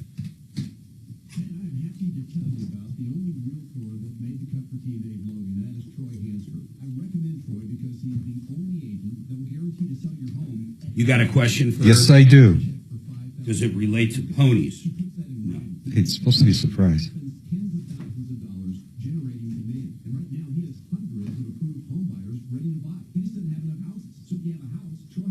Can we play Happy Birthday anymore? You still can't play it. Son of a bitch. Can you believe that? I mean, we can. Do we have a generic version? We can. It just needs to be cut out of the podcast. Oh, because of the podcast. Why is Correct. We don't have the rights. iHeart's got a license where they can run other people's music, if you will, over the airwaves, but they can't run it digitally. That's interesting. Well, there was no such thing back then. In other words, when they created all these deals, right, there was no fucking podcast. Right. Wow. So when Dan Kaplan plays When in Rome, for example, does he have to pay for that, or is that all just under some flat rate license? He doesn't. Well, yeah, how does that work when, like, Dan Kaplan plays When in Rome? Kelly says he owns it. Oh. I can't hear him at all. He owns it. He owns the rights? Yeah, he owns the rights. Yeah, he owns the rights to his openings. That's why they can play Eye of the Tiger. Okay. Well, yeah, like they bought, that's his opening. Like the Martino Just like the Martino show. Yeah, when but you ours do is your different because ours Martino doesn't show. break any copyright. Yeah, ours is custom. You got it straight from the artist. Right? Yeah, but you can do that all day long. See, I never knew that was an actual song until it come up on my Spotify. Yeah. I was like, wow, I'm listening to Tom all of a sudden. Mark's funny. Popped up. That's funny. Yeah, Dan So what did pays a very heavy price for that every year. By the way. I have no idea. How much do you think he pays? Do you have any clue, Kelly? I do. It's about $15,000. $15,000 a year. One Are song. you kidding me? No. $15,000 a year for a Correct. few seconds at a time? Yep. One song. Well, but it's Twice. twice a day, all the time, Yep. every day. Yeah, it's advertising. Across every platform. That's not bad. I mean, And he got a cease and desist from the two dudes who were on Saturday because he says truth, justice, and the American way, which is like Superman kind of thing. yeah.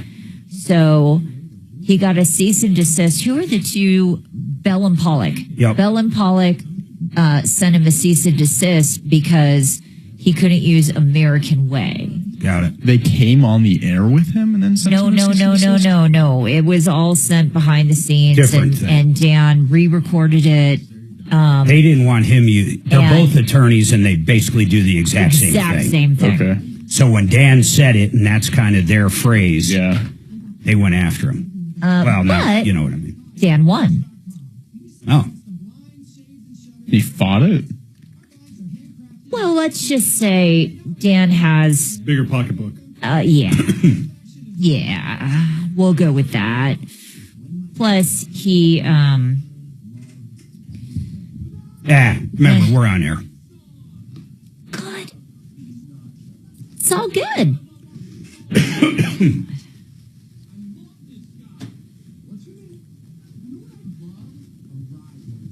Oh, can you link? I showed you how to link pictures, the worst pictures of the cracks of the and the ad council. I love your car. Is this real leather? All right, 303-713-8255. Emily Schumer, ADA's 35th anniversary. Dimitri's got a question for you. Shoot, D. Hi, Emily. Just shortly before you came on the air, we were talking about seeing eye dogs. And also as an alternative to those, miniature horses. Is that still the case? Emily? Oh, wait. It's my bad. Hold on. I'm sorry, Maria. Hold on. Emily, it's Deputy D. Can you hear us? Yeah. Hey, so shortly... I heard you. Yeah, so miniature horses. Yeah. Are they still used by visually impaired people? Yeah, not just blind people, but people with any type of disability can use a miniature horse instead of a dog. That are allergic to dogs. Yeah, and so how do you go about flying with a horse? Can you bring it on the plane with you? And how does it get, it doesn't have seat belts? How's the horse handled on an airplane? Very carefully, I assume. That's going to be down to the policy of each airline.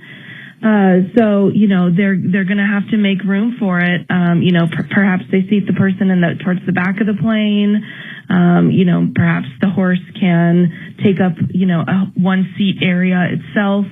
That really just comes down to the policy of the airline. It would be a requirement, wouldn't it? That they have to bring the horse on? Yeah. Well, as long as it's possible. I mean, if it's a little, say, 6-seater single prop, and you physically can't. Right. Yeah, that's a different story. But if it's possible, they have to make proper accommodations, right, Emily? That's right. And like you said, if it creates a safety issue, that may be a different conversation. But as long as it can be possible, they have to allow somebody with a miniature horse. Now, I will say that's pretty rare. I have not often seen people having miniature horses. It's important to remember that a miniature horse is different than a pony. So a miniature horse is the size of a big dog. I don't know. So it shouldn't be. You might not be the right person to answer this, but why a miniature horse? Say do people have a monkey, like a spider monkey? Why literally a miniature horse though? How does it help someone that's blind? They're easy to train. I just don't understand. Yeah, there's a few reasons actually. So they have longer lifespans, so they have longer working lives. Oh.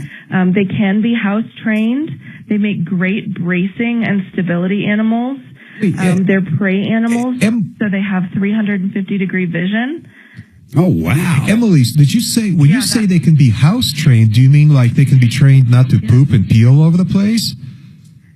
Correct. Yeah, that's one of the requirements of a service animal, that it has to be house trained. That's incredible. Having bathroom. And I was surprised to hear you say that it's not just for the visually impaired. So anybody that needs a service animal. Yeah, actually, you just brought something up. Emily, define what a true service animal is. It does a task. Go ahead.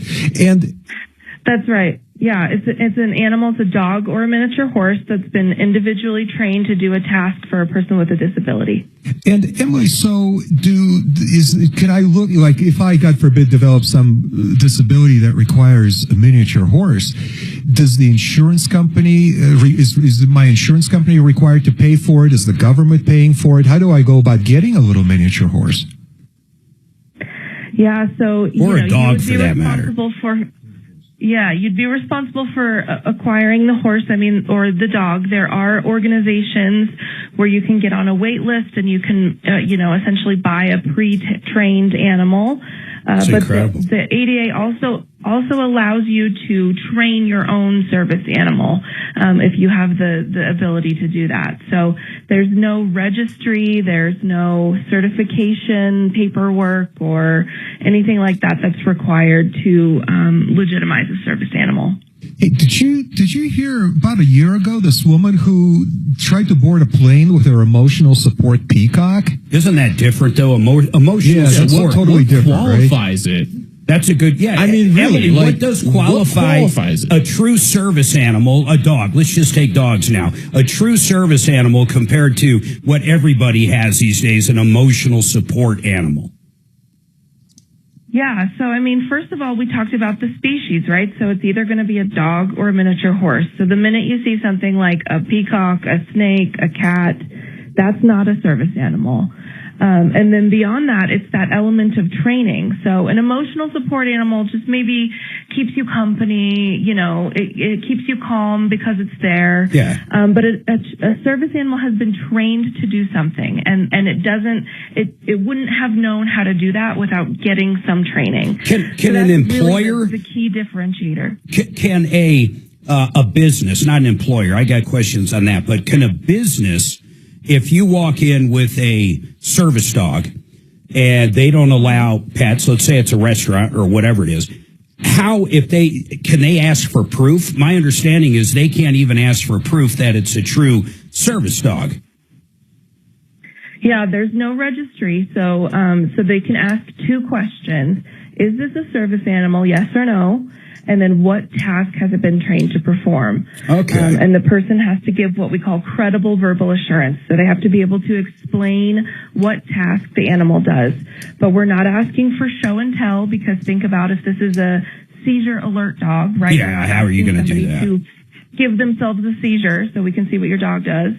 So that's that credible verbal assurance. Is this a service animal, and what task does it do? So what's preventing someone from going on Amazon and buying a service dog vest and just putting it on any dog? I'm sure they do. Oh, people do this all day long. But yeah, there's nothing preventing, and it does happen. But then we look at those behavioral expectations, like you have to have your animal under control. It has to be housebroken, so we're not having any bathroom accidents. It can't be disruptive. It can't be aggressive. So even if you can buy one of those, cards on Amazon, it's difficult to pass off a pet as a service animal, a well-trained service animal. That's incredible. I got I got to take this break, but I got some questions for employers out there, because I know there's a lot of business owners that listen to this show, even around the country. And I have questions like, do you get a lot of calls? And I don't want you to answer right now. We'll do it right after the break. And then Maria, I promise I'll get to you. We're going to help her out with this service issue. But Emily, what I want you kind of thinking about is what kind of questions you get from employers. Because I'm curious, like, if someone all of a sudden starts getting seizures and they never had it before, and now they're disabled, and now they need, instead of standing up to do their job, they need a certain kind of chair, or they need this or that. I wonder how many questions like that they get from employers, because to me, I think employers would be calling them more than almost anybody, but I could be wrong. Everybody hold on. Any questions for Emily? I would love for you to get them in now. These people work their butts off to help people. Emily Schumer. And by the way, RockyMountainADA.org. But give us a call with any questions while we have her on their 31st anniversary with the ADA. 303 Martino, 303-713-8255.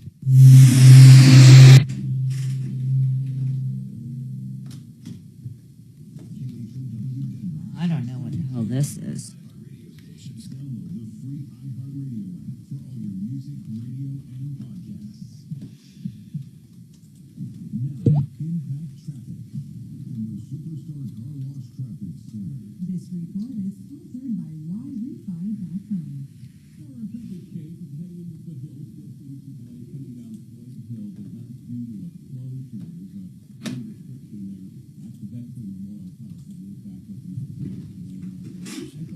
What are you seeing for peak hour, like 12? Say it again. What's peak hour for you guys? There isn't such thing. No. Maybe years ago. It's just there's no peak hourly anymore. For advertisers, the best is actually when you're in content, like when I start talking to you, because our podcast is listened to way more. Alrighty, way Miss more Maria, than I got you. by far. We're gonna 50,000 plus. So it's generally not the day of. It's most people are on the podcast the next day. Gravinas! I keep trying to do it better and better. You know, we're talking about windows, siding. These guys are great. In fact, we bought a beautiful sliding door from Nick Ravina less than a month ago. We absolutely love it. They brought out different samples. But when it comes to windows, they're unlike most companies out here, and I'll tell you why. Most of these other companies are beholden to maybe one or two manufacturers, a few different lines. Gravina's, listen to this. They got 20 manufacturers, over 50 lines of windows. So whether you have a fix and flip or a $10 million house in Aspen, they're going to have the window for you. They're great people, and they are very competitive out there. Great warranties, great family. Check them out, gravinas.com. That's gravinas.com.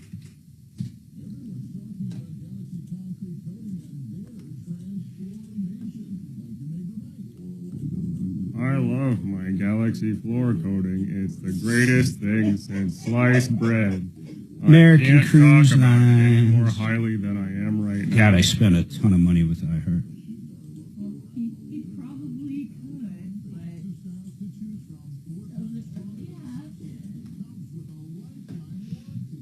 Can't you just see the joy on my face? I am as giddy as a schoolgirl.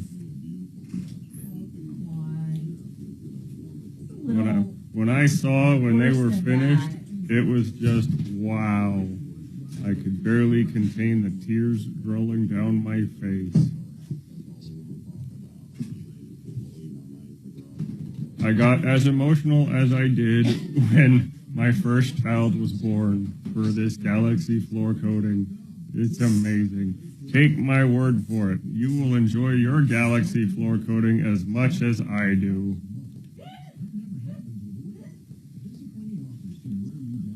Oh my God. I would think when it comes to employers, first of all, they got to be able to function in the job. Right. If they can't function in the job, I mean, you'd never hire them. Yeah, I don't think you're required to.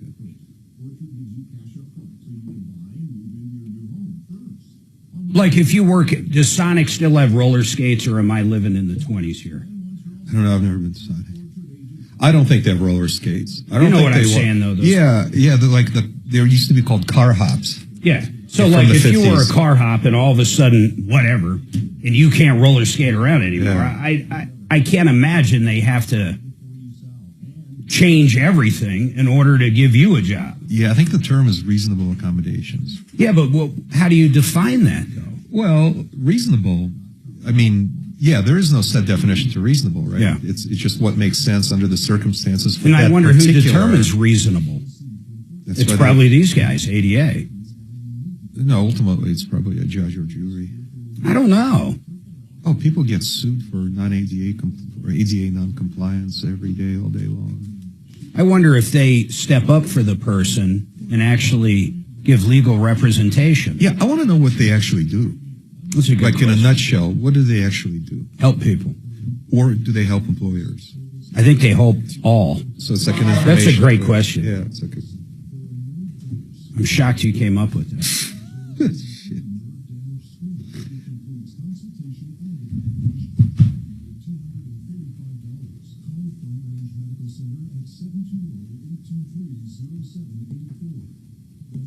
Oh, JR, posting pictures with comments. You can't post pictures on YouTube. Sorry. Just links, right? Just links. Well, JR was wanting to post a picture. Like, he sends me pictures through my Facebook Messenger, and I show you those, you know, the hailstorm, whatever they are. And he wants to be able to send those on the live chat. You just can't do that.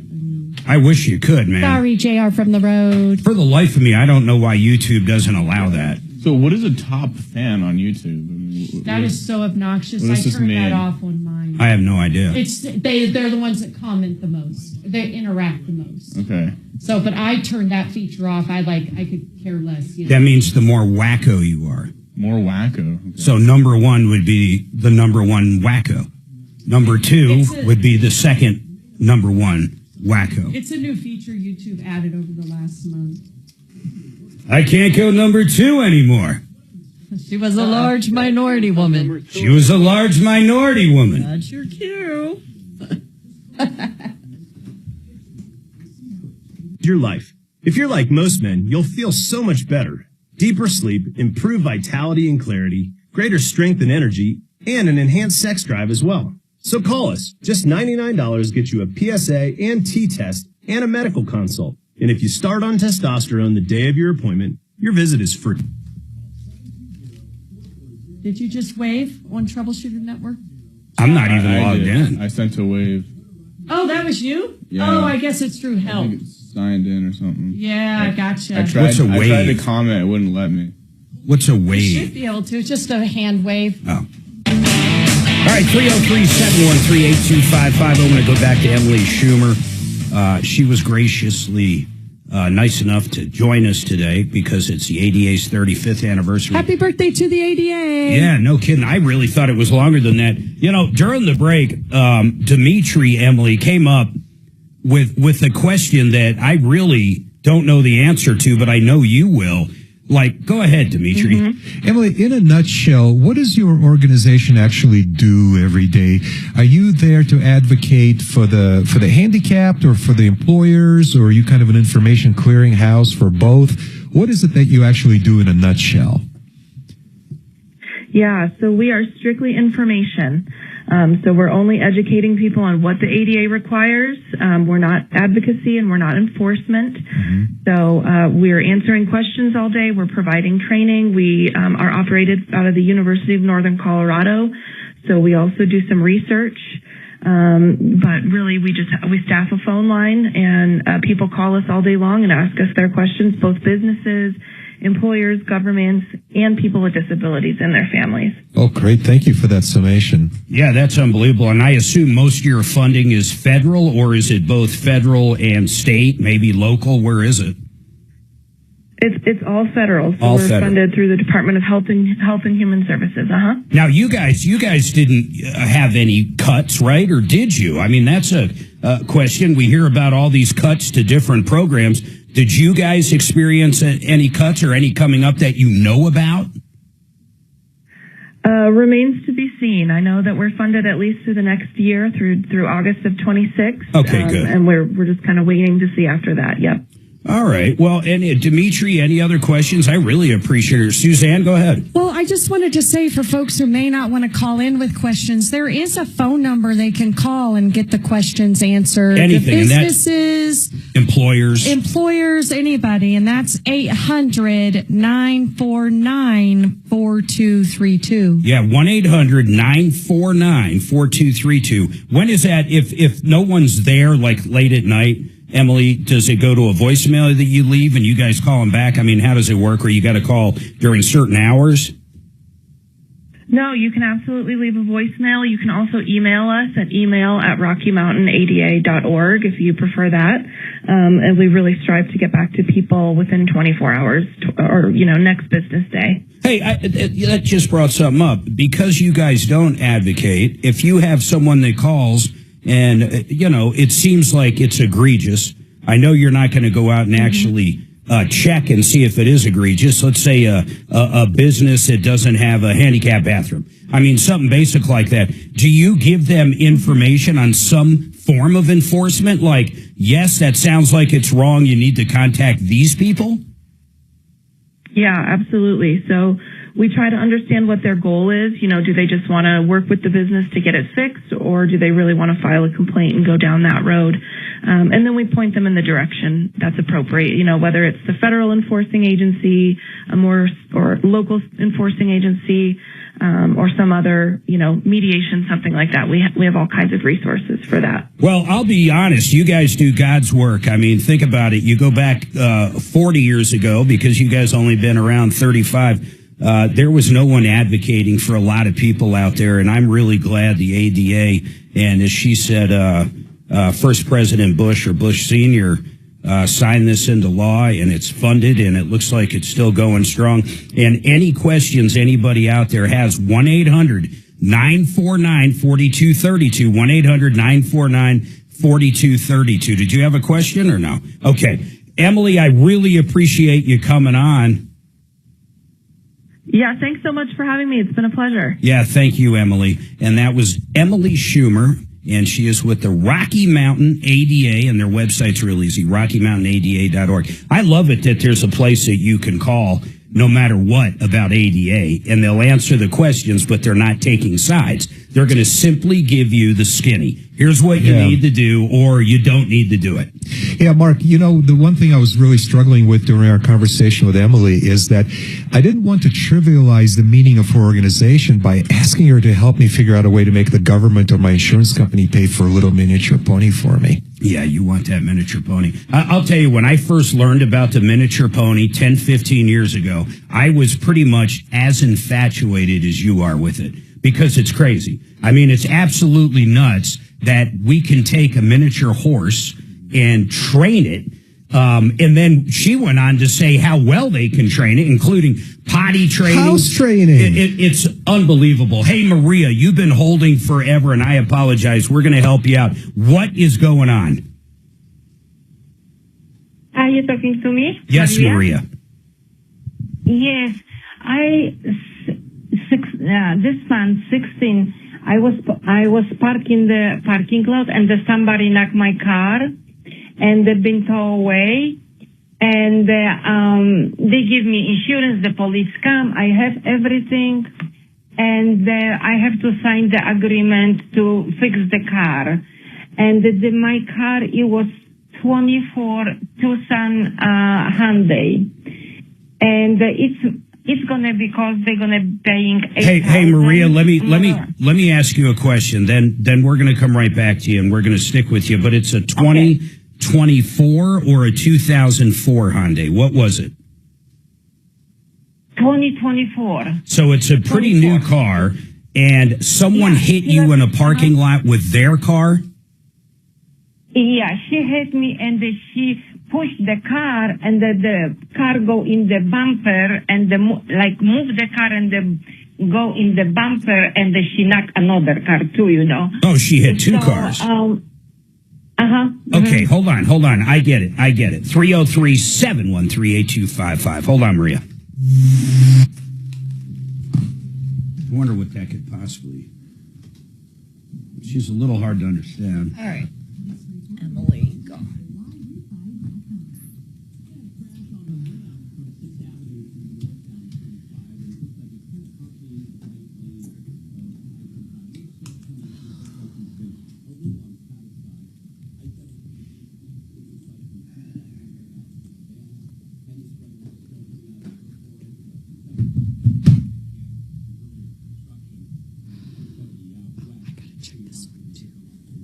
Checking the voicemail that came in.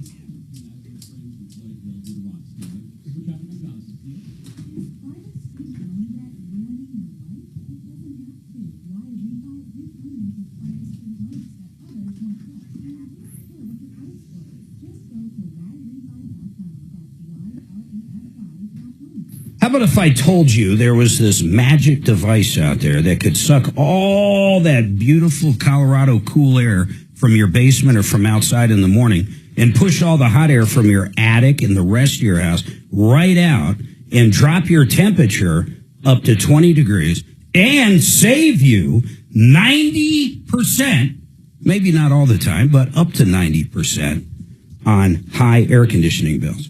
Well, it's not magic. It's quiet, cool, whole house fan. And QCColorado.com's got the best deals on them. This is a crazy product that literally cools your house off and saves you money. It will pay for itself. You got to check it out. It's quiet, and more importantly, it works. 303-800-3419, or check them out at QCColorado.com. Now, let me tell you about Vestera Properties. Barry Miller and the gang, here's what they do in a nutshell. They find the right property to buy for you, the right house. They rent it out. As it appreciates in value, you sell it. We have people making up to 50% annual returns with Barry. He's been doing it for 30 years. He also teamed up with Team Martino in Wave 8. Check him out at VesteraTurnkey.com. That's VesteraTurnkey.com. The Art of Granite, Mitch Fulleria, he has done so much in our house. He has beautified our house, if that's a word. He has done part of our kitchen. He's done our entire living room. What he just did in the past 3 months to our master bathroom is unbelievable. It looks brand new. We love it. If you're looking for granite, quartz, marble, any kind of hard surface, you go to the Art of Granite. In fact, he doesn't even mark up the slabs. They're wholesale priced. All he charges for is installation and the fabrication. And right now, if you get the kitchen done, he will do the bathroom for free. He just bought a new building. They got a ton of slabs to show you. Go to theartofgranite.com. That's theartofgranite.com.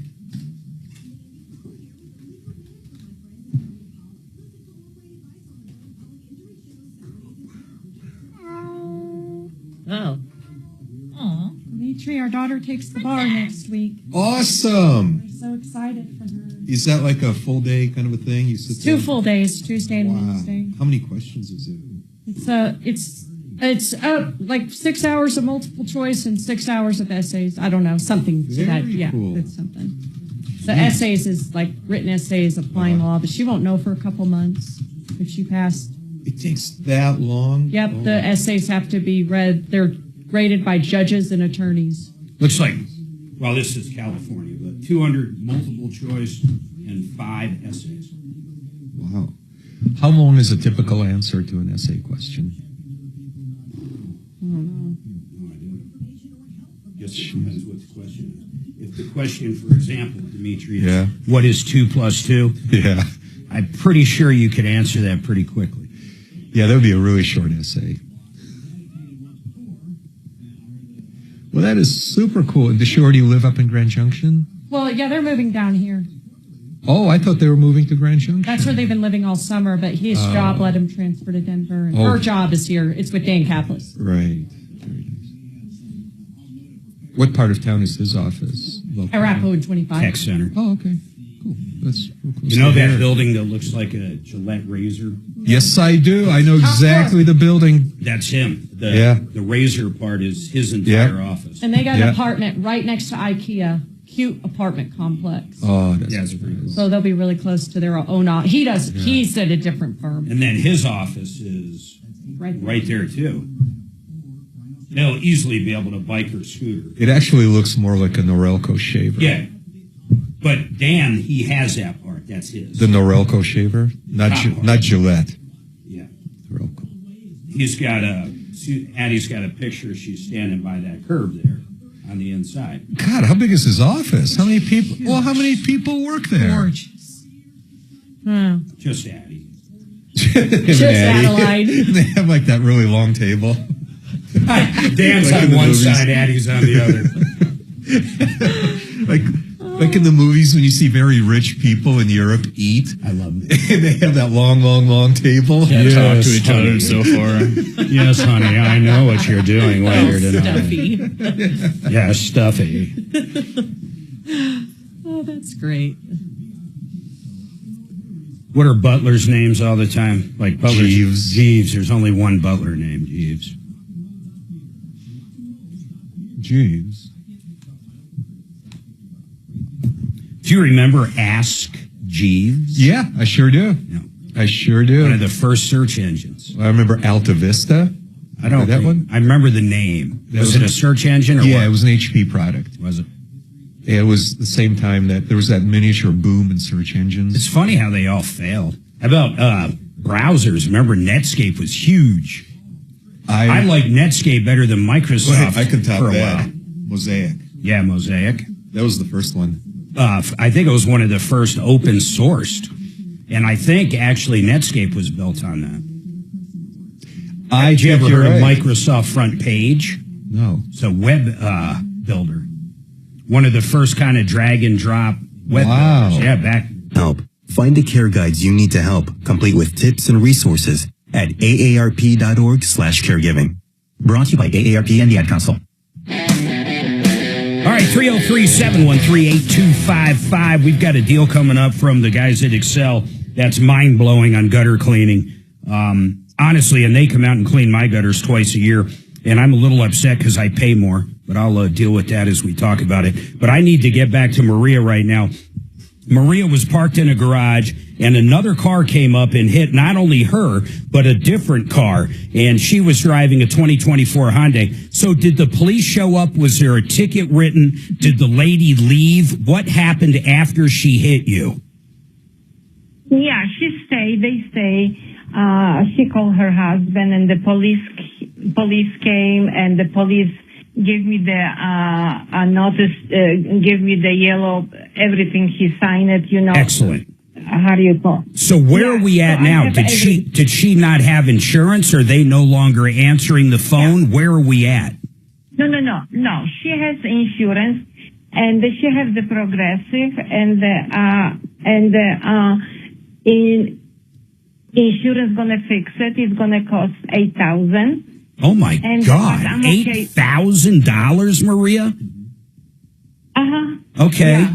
Because she ripped everything in the front, with the and but I'm concerned because it's like new car, so I don't have to fix it. I'm just buy some, so because I'm by myself. You're not going to have that option, though. Exactly, and this is now it's going to be fixed, and if I want to sell it, it's go down in the value. So I don't know, is there anything? Maria, there's something, and I don't want to get super technical with you, but it's called diminished value.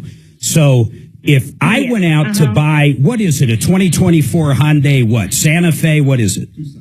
No, Tucson. Let's say a 2024, a 2024 Tucson, your Tucson is worth $25,000. I'm just making numbers up, okay? Yeah. But one that's been in an accident with $8,000 worth of damage is only worth $20,000. So if you didn't have any accidents, it's worth $25,000. If you did have a big accident like this, it's worth $20,000. Do you follow me so far? Yes. That's the diminished value. Progressive owes you not only to fix the car, they need to fix it so it's like brand new again or like it was before the accident. Okay? They need to fix it like that, and it sounds like they are. They also need to write you a check for that $5,000 in the scenario I just gave. They need to make up the difference between a vehicle with no Carfax report or no accident history and one with a major accident. In 8,000, I'd call a major accident. So they owe you two things. They owe you the diminished value, and they also owe you to repair it properly. Does that make sense? Yes. Mm-hmm. Now, have you asked for the diminished value yet?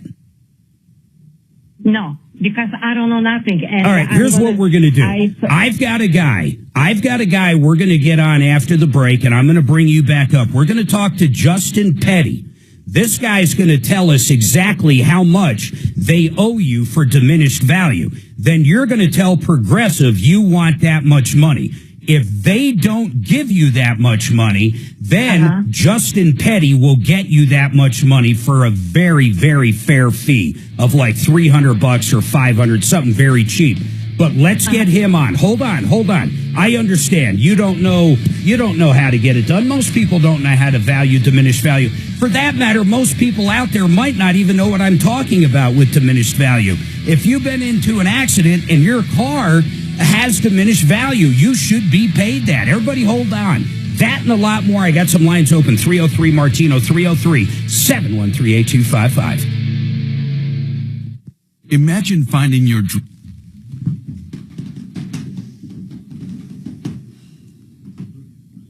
How many people do you think have been hit by somebody else with insurance? Hey, Justin, it's Kelly over at the Martino Show. How are you? Car is 1 year old like hers or 20. Okay, we've got a caller on that has a 2024 Hyundai Tucson. Because no one's and we forgot to tell you. We owe you and somebody ran into her car and In doing Nailed so, my funny bone on the pushed table. her car into my God. another Oh, that totally sucks, dude. And Oh, it's so like she's hot got and some burning now. diminished value. Oh, I'm so sorry to hear that. Oh. One way to make that It go is away. not funny at all. No, it's not. This is horrible. Go run your head into that door as hard as you can. Yeah. You'll forget about your funny bone. Yeah, we'll take your mind off the funny bone. Hands like non-functional. Oh no, it's that bad? Yeah. Holy crap, dude! What were you doing to hit it that much? Put my arm down. Yeah, don't even show What do you me. hit? The side of the table. Oh, I can barely move my dude, hand. maybe you can get a service miniature horse now. Yeah. How cool would that be? You should get a miniature horse. Slowly coming back. Well, I need a service one so I can bring it here with me and over to Tom's house. You love the hoofs. Tom would probably love having a little horse over there. Yeah, he's going to love what it does to his He would. floor. He'd be like, I want to keep it here. I wonder how an HOA would look at that. Oh, they wouldn't have a say in it. Yeah, you'd have to be able They to would keep have no your say. miniature horse. Would you let it live inside or Yeah, in it the would backyard? live in my loft. In the loft. And I If could it's ride- trained, then you let it out back, just like a dog. Take it out in the alley. to Oh, your pee. horse is in my yard. Come get him. Yeah, your horse got into my yard, dude. It's Ate eating the my tomatoes. plants. It ate the tomatoes. That's nuts, man. But I'm very disappointed that she can't think of a way to make the government pay for one for me. I bet if you were on Medicaid, they possibly could, and you're allergic to dogs. Yeah, but I'm neither. But you're funny looking. Yeah, but does that qualify me for a free horse? How cool would that be to go to Wash Park, like to play volleyball, and the horse is hanging out next to me, eating You're grass, blind. eating the grass. So therefore, you'd be the worst volleyball player there. She says it's good for everything. Well, okay, therapy. What would you have where you would have a miniature horse to perform a task? What if my feet start to smell? I'm very worried about that all the time. That's not it. That's What if not it- real, though. They It's could. not real. If They probably there do. are people whose They feet smell, yours and probably that's for do. real. No, they don't. I smell every day. And I'm very concerned about it. So there could be a horse That's not a real trained to deal. make sure my feet don't start to smell. Then you would can be play volleyball. with a horse hanging out eating grass nearby With your dogs out. at Wash Park. Man, the chicks would love that. Are you kidding me? They always come over to say hi to my friend's dog when I have my friend's dog. Imagine if I had a miniature horse. I would get phone numbers like a bandit. That would be so cool. I wanna try like the second part of this, like the promo, to try to do it towards old roofs, because a lot of those have wind damage. They're just hard to I find. want to do it for everybody. Yeah. We can talk about that. Okay. But what I'm telling, talk about literally that part though, the wind damage. You could have damage you don't even know you have it, and we'll look at that for free while we're cleaning your gutters. But the real part about this is after the next hailstorm, and you already cleaned their gutters, they have all your contact, they got everything. Yeah. I mean, it's definitely a loss leader. You guys lose your ass on it, I assume, on ones that don't have any damage. Yes. Yeah.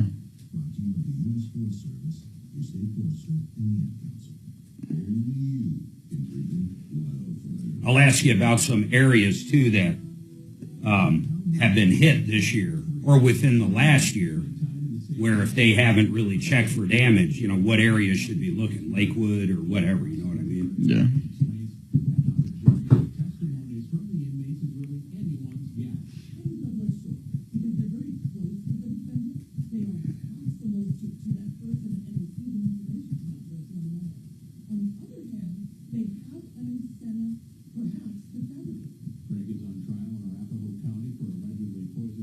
I guess the mayor or the governor's not building his bridge. What a dipshit. Did you see the results? They ran a Yeah. 95% or something. Yeah, it was unquestionable. I'm pretty sure Kyle Clark is the main reason that's never going to happen. He's probably got a hit out on him by now by Polis. Right. Those flower guys can be brutal. The what guys? Polis, he got all his money from like 1-800-Flowers. Blue Mountain Arts. What? That was his business? His daddy and mommy had a very successful company called Blue Mountain Arts. They made greeting cards, and they were bought by one of the giant greeting card companies like Hallmark or something. And that's. I always thought it was 1-800-Flowers. I think that was part of. He's a son of Stephen Schultz. Yep. And how did he become a police? Oh, he got in trouble with the law for he prevented a female employee from leaving the office, and he was going to be he got cited for something. They were going to prosecute him. They didn't prosecute him, but he had a police record. So that's true, though. Yeah, and that's so weird. I didn't realize his parents, they were both Schultz. Yeah, so he changed it to Polis, and he pretends like it's to honor his mother's maiden name. Is that her maiden name? At least that's something, though. Yeah, okay. But he really did it to escape a police record. Mark, all I could think about during the pony conversation was the Seinfeld episode with the grandma and the pony. Libby says that. God, that was funny as hell. I don't let Mark watch Seinfeld at night anymore. Who's got a pony? What immigrant has a pony? Why would anybody leave where you have a pony and come over here where there's no ponies? I had a pony. Now, keep in mind, this isn't a pony. The conversation is about a miniature horse. Yeah, it's They're a much miniature smaller horse. than I'm a just pony. reading a conversation. I'd rather have a spider monkey. Oh, Gross. God. Oh, yeah, I'm afraid right. of spiders. It sounds great. Mr. Squirrel. No, I have a fear of spiders, so I don't want to say. Well, it's not really a form of spider. What the hell is it? Is it a monkey that looks like a spider? It's our little monkey. Yeah, it's just. But it doesn't look like a spider? No. Remember the zoo we went to that but had you one? like worship squirrels. You should look up spiders. They're so cute. Really? Okay, they're cool. They're monkeys cool can't be house trained. Spider You know that, right? Neither can squirrels, Dimitri. $1,000. Just enter this nationwide keyword on our website. Cash. That's cash. Enter it now at khow.com. Keep listening to win on 630 KHOW.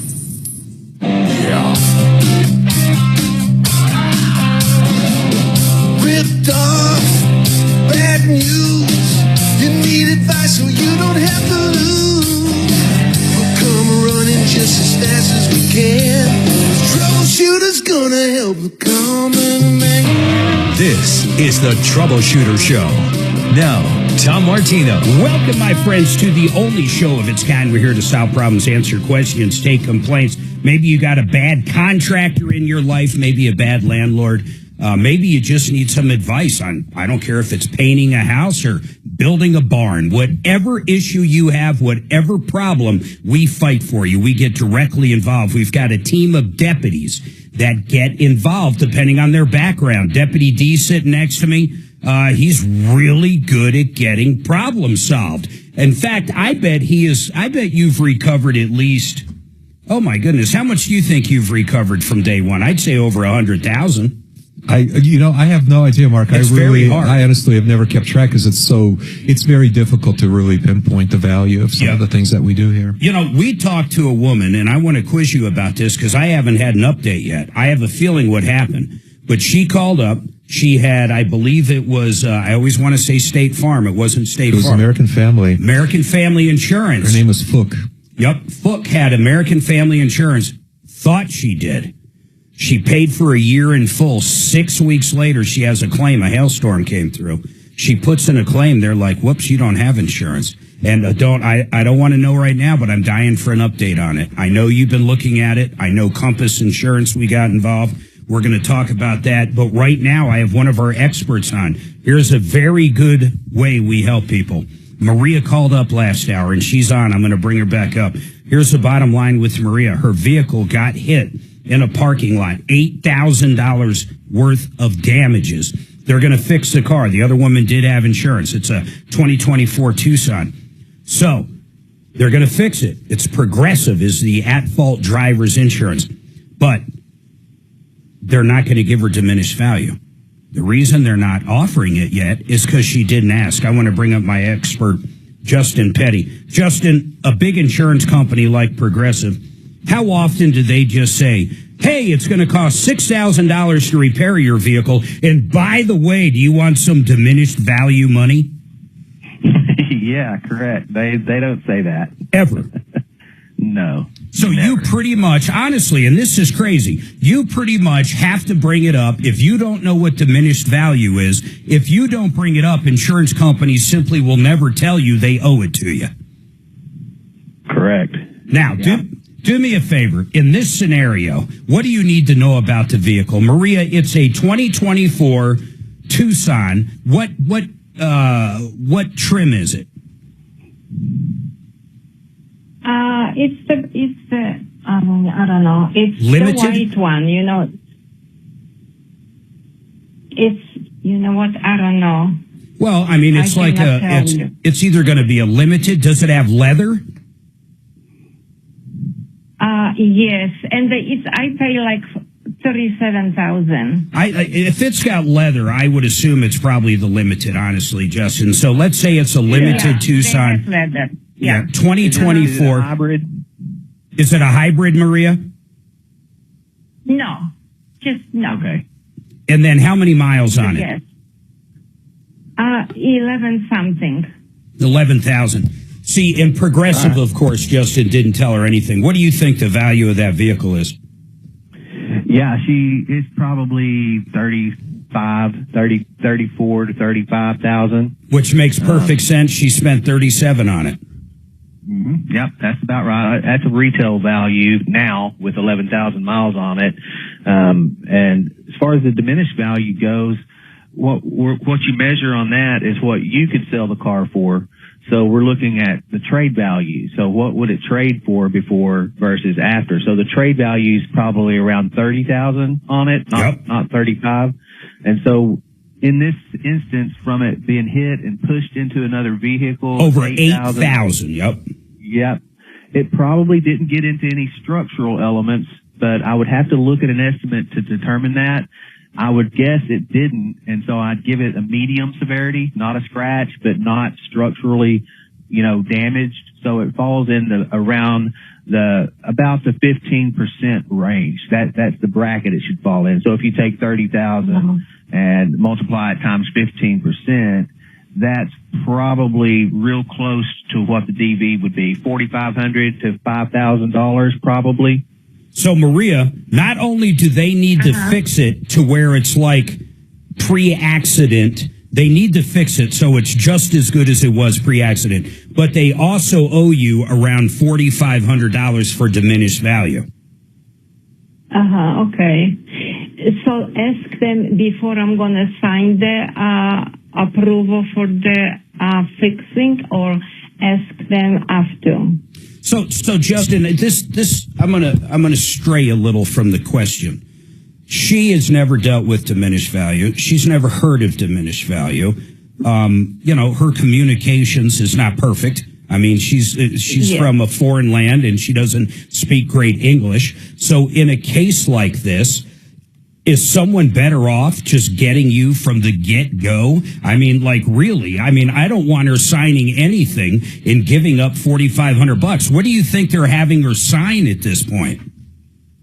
Yeah, it's better to get me involved as early as you can because I can answer those questions for you, In this case, she's asking about the repair authorization, which doesn't have anything to do with the diminished value. And I would say, authorize the repairs, but don't sign a release. If they ask you for a release of liability, of course, you don't want to sign that until you've got all the damages, including the DV and potentially loss of use. Okay. How much do you charge to do it from here? If she said, you know what, I don't want to deal with this, because really what happens, Maria, is Justin becomes you. He basically, do you literally get power of attorney for this? No, I don't. I'm not an attorney, so what I do is I help within the constraints of a non-attorney, an expert property damage consultant. So if she calls me, I'll walk her through everything and help her and talk to her as just sort of a marketing and consulting part of my job. And then if we move forward, she pays me a flat fee for the appraisal of $500. Okay. So the most you're going to, Maria, if you want Justin to pretty much handle the entire thing so you get that $4,500. Yes, I would like to. Yeah, yes. and it's only going to cost you $500. It won't cost you any more. So look at it this way. You're giving him $500 and they're giving you $4,000. You're not going to beat that deal. Yeah. Hold on a second. Let me put you on hold with Kelly. And by the way, I appreciate you holding so long, Maria. And I'm glad we're getting you money. This is an idea of how we get over $300 million in cash merchandise exchanges and refunds. We're going to get this poor woman $4,500. Hey, Justin, I wanted to ask you something. We were talking during the break because I knew you were coming on. What do you think the percentage of people that get hit by somebody else? There is some form of diminished value. In fact, I would argue there's always some form of diminished value. Even if your vehicle's been hit 2 or 3 times before and properly fixed, having 4 accidents compared to 2 accidents is probably diminished value. Is that correct? It is. It's just that's it's real hard for if you have subsequent accidents, if there's multiple. You're right. 1 accident's bad, 2 is worse. Yeah, correct. It gets into such complication. No attorney will help you. Yeah. It's very hard to prove. It's more complicated for me, and they're not economical on multiple accidents. If you just have 1 accident, I would say over 80% of people don't even think of it or know that they have DV, but they have a claim. They just don't know it. If you think about how much take an insurance company like Progressive over the years has saved because they'll never tell anybody that they owe for diminished value, I'd put it in the hundreds of billions. I agree. Yeah, lots and lots. And they account for having to pay for that in their actuarials. So they're making money on that because they're planning on potentially paying it, but then never having to pay it. So it's an actual profit center, literally. Sure. Oh my goodness, that's crazy. Who's the worst company to deal with diminished value? Is there any out there, and I'll just throw names out like State Farm or USAA or Progressive? Is there any ones that are just a pain in the ass and you always have to get involved? Because I know you give free advice out. I mean, literally, you can call Justin up, I don't care who you are, and say, this guy hit me, blah, blah, blah. How much do you think the diminished value is? And he'll give you all that for free. It's up until he's got to do the appraisal and actually dig into the case. That's where that 500 comes in. But are there any companies that once you bring it up are really good at just writing the check for it, or other ones where you just bang your head against the wall? Yeah, I mean, unfortunately, most of them are bang your head against the wall. USAA stands out as the worst. They just won't negotiate. They just have an internal way of trying to put a number on it. So even if you send them an appraisal written by God himself, they're going to argue. Do you have to go into the appraisal clause at that point? Do you ever do that? Well, appraisal clause is limited to your own insurance company, except for in 2 states. So, and diminished value is limited to the at-fault carrier. So you can't use appraisal clause on diminished value typically. Oh, and of course, if the other person hits you, you don't have a contract with them. So there is no agreement there. I see exactly what you're saying. Yep. Yeah, you nailed it. Yep. Boy, that's crazy, man. Well, a lot of people, I always have you on when I can for this exact reason. I have no idea how many people either listening to this podcast, radio show or the podcast, that this information, hopefully when they get hit, clicks back in their head and goes, oh man, I heard that guy talking about diminished value. And then last question I got for you, and I'll drop you here and I'll give your phone number and stuff out. But are exotic cars, Tom told me one time, like, if you have a $250,000 Ferrari and it can only have a couple thousand miles on it, and be in a very small accident, like, let's just call it a fender bender. But, a fender bender on a $250,000 car could easily be $10,000 to $20,000. He has always told me the more expensive and exotic the car, the more the diminished value. So in other words, anybody going out to shop for a new Ferrari or a slightly used Ferrari is going to be way more pickier than someone shopping for a Toyota Prius. So is that true, Justin? A diminished value on a very expensive car, even though the damage might only be like 1% of the value of the car, the diminished value is extremely high? Yeah, that's exactly right. It's a discriminating consumer base for the exotic vehicles. I'll give you a quick example. I did a Ferrari Superfast, It was a $500,000 Ferrari. Oh my God! And it had about $22,000 in repair just for the bumper. That's nothing. You know? People just don't like to know that it's been damaged. Yeah, it when they're doesn't looking sit for well one. with them at all. How much? Okay, so $22,000. How much? The diminished value settled for $100,000. A $10,000 bumper, and you settled it for $100,000 in diminished value. Yep, it's got a bad Carfax. A Ferrari buyer will pay you extra to not have a story vehicle, is what they call those. A story vehicle. And I assume the Lamborghini, all these are the same. Yes. God, that's incredible. Rolls-Royce, Lamborghini, even Porsche, high-end Porsches. Yep. Is that the biggest one you've ever done dollar-wise? I mean, I don't care what kind of vehicle or accident. Yep, that's the record on a DV recovery for me, $100,000. What's the biggest one you've heard of? Maybe you had nothing to do with. I mean, have you ever heard of one in the, like maybe on a big semi truck or something? I don't know. No, I haven't heard of any bigger than that. Yeah, that's incredible. There's this, I saw this video online. It's of a Ferrari F40, which is about a $2.5–3 million car. That's insane. It's an LM. And this semi truck, the lug nuts caught the side of this car and ripped it across the entire car. And so they're going to have to replace. Like scratched it? I mean, it's fiberglass. So it ripped it from the back of the vehicle to about the midsection. And they're going to have to replace all that. And even if they do that, the value of the car is going to plummet because it doesn't have a clean title. Is there a limit, Justin? Take what take what Henry just said. Hold on a second. I want to keep you up. I'm infatuated, but Dragon's going to kick me in the somewhere. Hold on. Hello, I'm Joe Cordell.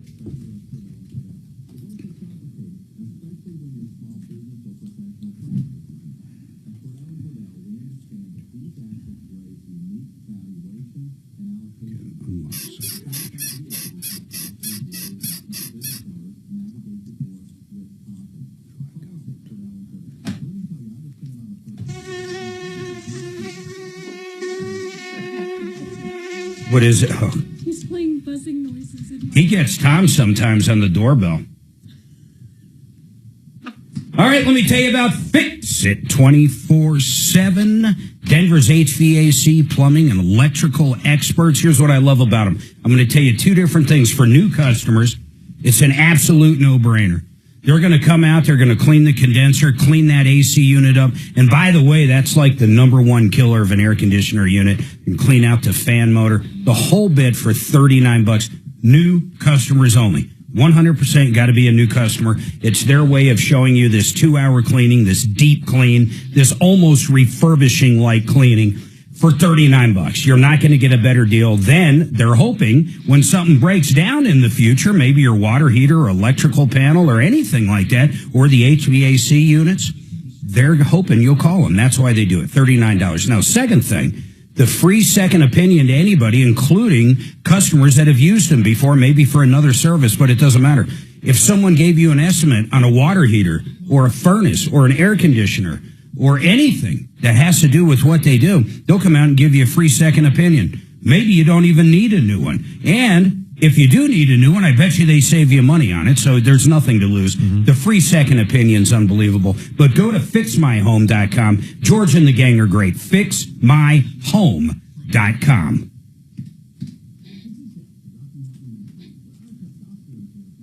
Yeah, my glasses bother me with these headphones, so I'll try my other ones next time I'm in. Mine do occasionally. I know exactly what you're It's just this side. It's in the back. What's he playing? Let me hear it. Doesn't work. Doesn't work with me. Dragon. That's for Chad. I'll tell you where I get Tom all the time is that music I'll hit at home and he thinks we're coming back. Oh, God, that's annoying. He jumps on and he'll... It's great, but it's annoying. Poor Tommy. He literally thinks he's coming back. Then you have tortured. you got to break his attention in order for him to come back that we're not actually on Then the he air. goes into mode. Yeah, he goes into mode. Yeah, he's like, oh. But it's only that one song. You would think that one song's in his brain by now. Where's Shannon today? Broncos. Oh, ready. Ooh. Training camp, right? Yeah.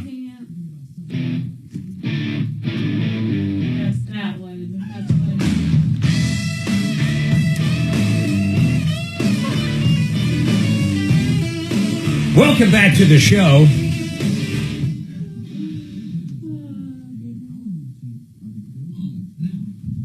Dude, I got so blackballed from YouTube yesterday. It's so funny.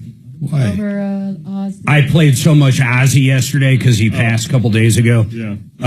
Dude, we got so blackballed this second. If you didn't listen live, you can't listen to it in any country. Right.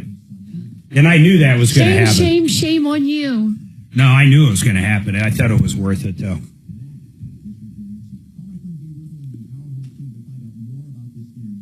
I think it's weird that sometimes we're blackballed in some countries, but not the U.S. Like in Spain, it's like, and they'll tell you why. Yeah, it's because some music. Oh. So here's the deal. They can play how many seconds generally without triggering shit, Dragon? Not Do you know? long, isn't it? Like 3 or 4? Yeah, there's like, I think it's a little longer, but it's somewhere there. If you play music for like 5-6 seconds, whatever it is, I don't know what it is, then it can trigger a copyright thing on YouTube. So if you come back and don't come back quick enough and you're playing something that's copyrighted, we're screwed. But generally, you guys aren't playing any copyrighted stuff on the station anymore. Yeah. What do you mean by blackballed? Tim is asking. You just the show was blackballed. You can't watch it. You can't watch that particular show. That Tim. show is blackballed, not the show, meaning we can't do it anymore. They'll mute that specific show or take it off. That episode, yeah. If you try to go to it, is it even there? It says it's been blocked. We can see it. Anybody that's like Suzanne can see it, I can see it. But there's a big like red X through it, meaning copyright infringement. No one else can see it. What are they talking about? Maybe people with a wrench can see it. I never thought of that. Oh, well, Sherry doesn't have a wrench. Tim, can you see it? Yeah. See if you can see yesterday's show, Tim. Yeah, see, Tim, if you could actually play yesterday's with your wrench. It will still be up, but those certain portions of the show will be muted. No, what YouTube does is kill the whole thing. We got put in timeout yesterday. Yeah. Now they'll play it while it's live. I'm only talking about the playback. Twitch is the one that mutes it. Oh, that would be a lot better. Yeah. I don't know why YouTube doesn't do that. They're probably just in there with the Actors Guild or whatever it's called. Right. Did everybody in YouTube world learn yesterday that our deputy Dimitri is going to become, you ready for this? A gentleman farmer. Mm-hmm. And what does that mean? That's what we all said, so we looked it up. It means nothing but being a farmer. Dude, are you buying that land? I don't know. We have a meeting next week. What are you going to farm? That sucks. I'm not sure yet. I mean, I really don't know anything about farming. Whatever squirrels eat. Whatever. Nuts. So whatever pays the bills and provides some income. Right? He just wants to farm. Well, I want that lifestyle. I want that healthy lifestyle outside, working in the sunshine. He would look good in a straw hat. Maybe alfalfa. Overalls. Apparently, we need to eat more alfalfa or something. Mark was saying. No, alfalfa, interestingly enough, is a very expensive crop. Yeah. Trusted local fiduciary advisors. TrajanWealth.com.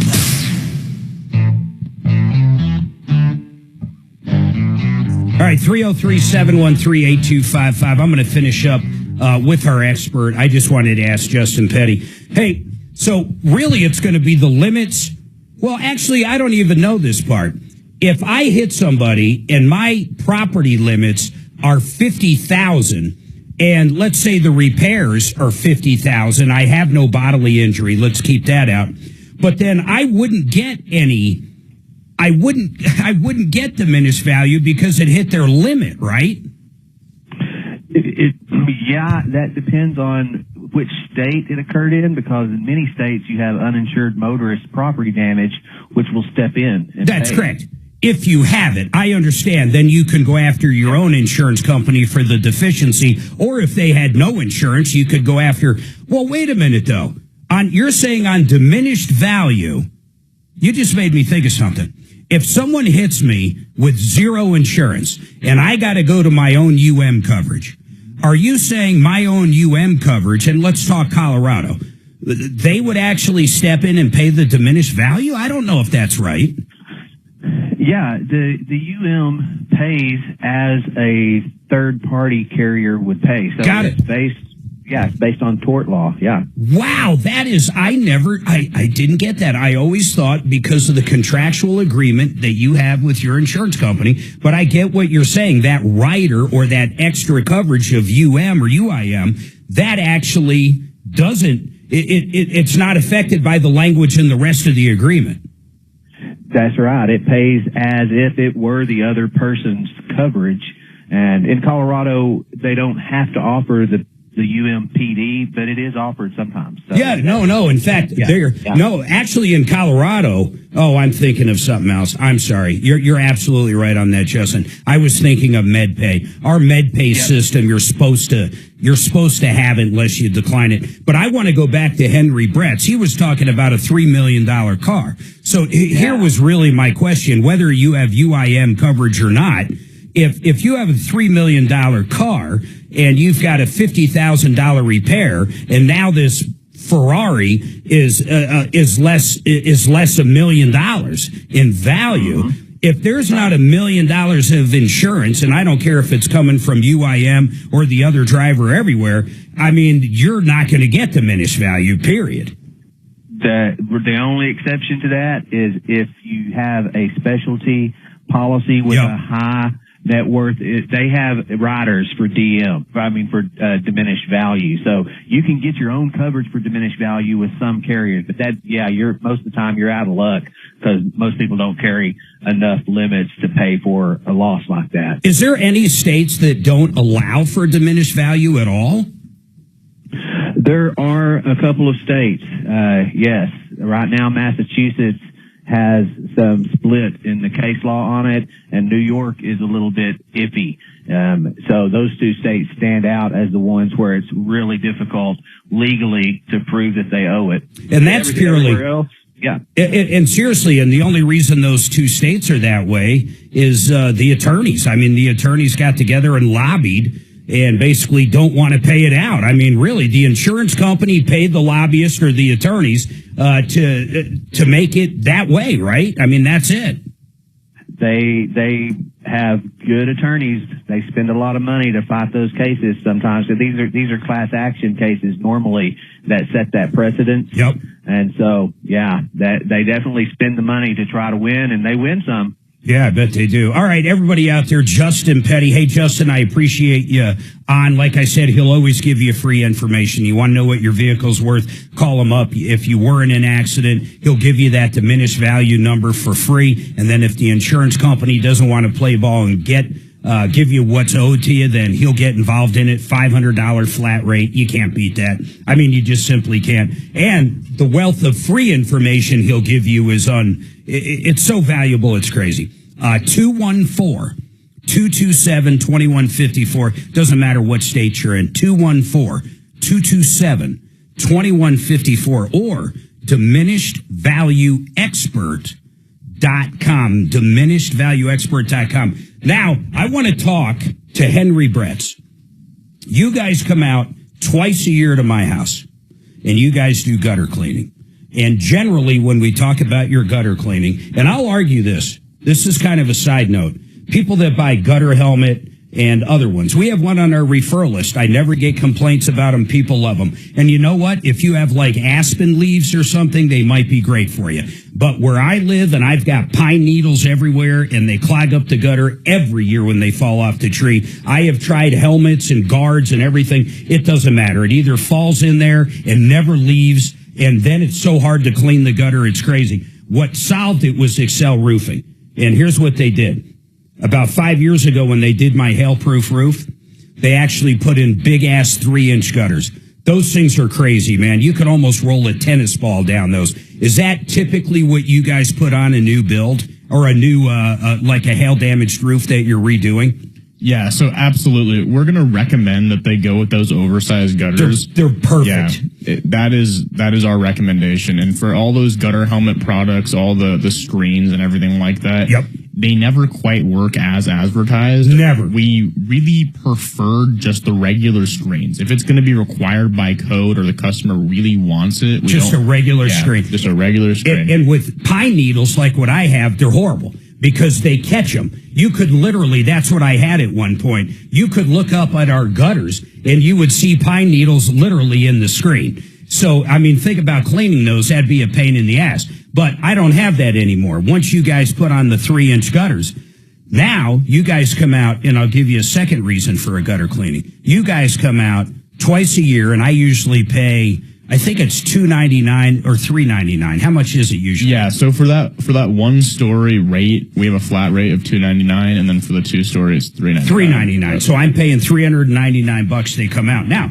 if you think about a product like I'm not trying to pick on gutter helmets, just rolls off the tongue easy. If you really price those out on a larger house, I mean, you could easily be $15,000 in. Think of how many gutter cleanings you could literally have in X amount of years, and they're perfect every time. So these guys come out to my place or Suzanne and ours place twice a year, get on the roof. It's usually an entire crew, like 5-6 guys. They come out, they bring up different hoses, they bring all the ladders and materials, they bring everything. But they have these hoses, D, that they go up, and not only do they clean them out, they run them down all the downspouts and get everything out. Of course, they're also inspecting the gutters to make sure everything's operating. Like sometimes people forget to put the kick down or whatever it's called down, stuff like that. They do that. They literally come out and maintain my gutters. Plus, at that period of time, they can also check for any kind of hail damage, whether the hail damage is really old and people didn't even know it, or it's from a recent one, so you get your gutters cleaned and your roof gets inspected to make sure everything's cool. Like I said, it's usually, for me, or a 2-story house, $3.99. Yeah, and Mark, what I'd like to do for all the listeners here is offer it for $99. So everybody, that is a big, huge discount. We normally do this for $2.99 or $3.99, but we'll do this for just $99. It really, and I'll let you keep talking, but I want to emphasize, I hate when, I don't want people thinking, oh, this is a commercial, blah, blah, blah. Yeah, well, I guess it is in a way, but you're talking about the best possible price you will ever get on gutter cleaning.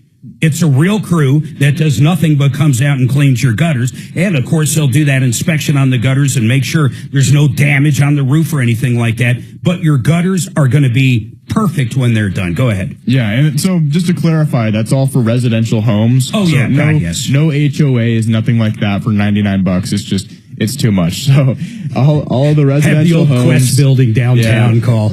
Well, we've had a couple calls like that, and especially with these really large houses, we've honored that $99 price. And yeah, absolutely. If the guys, if they call 303-761-6400, we'll get a crew out there, clean all the gutters. With all this rain, a lot of these rainstorms, they just overshoot the gutters entirely, or it backs up and it causes a fire hazard, and it's a pain to clean them out. That's one of the biggest problems with some of those cover features is when it really rains, the gutters aren't even used. The water just runs over them, and then basically you're pooling water right around your foundation and house. Well, there's some that are just fully capped and they kind of like curve around, and they're focusing on that tension, the water tension, to pull it back around into the gutter. And especially when there is a heavy downpour, it just completely overshoots. And then with those screens or whatever different kinds of like gutter protection there is, they do get leaves or like pine needles stuck in them, and then you have to go back and clean them. And these guys, even if you have those, these guys will come out and spray them. We'll come and take care of it. But you're going to love them. The thing that's really crazy is that the gutter protection companies, they really sell people on these, and they make sense, but they still come with these drawbacks, and you still have to go and clean them, even though it seems like it's the solution. And $99, I'm telling you, it's a real gutter cleaning crew that comes out and they knock it out. Our house usually takes 2, 3, 4 hours, whatever it is. It's not like it's fast. They don't get up there and hit it with a leaf blower. They get up there and clean your gutters. 303-761-6400. Of course, that's Excel Roofing. They've done all of our roofs. I mean, really, you guys have done probably 3 or 4 roofs over the years for Tom. I know you've done a couple for me. 303-761-6400. $99. You got to get it booked in the next couple days. And we say that because we know a lot of people listen on the podcast. Well, as long as they mention the Martino special. It'll be good. Yeah, that'll be good. I love it. All right. Once again, 303-761-6400. Now, listen, I got lines open. You got any questions? You need help with something? I want to hear from you right after this break. Get those calls in. Now's a perfect time. 303-713-8255, 303-713-TALK, or 303-MARTINO. They'll all come right here, right now. Hulk Hogan died? Yeah.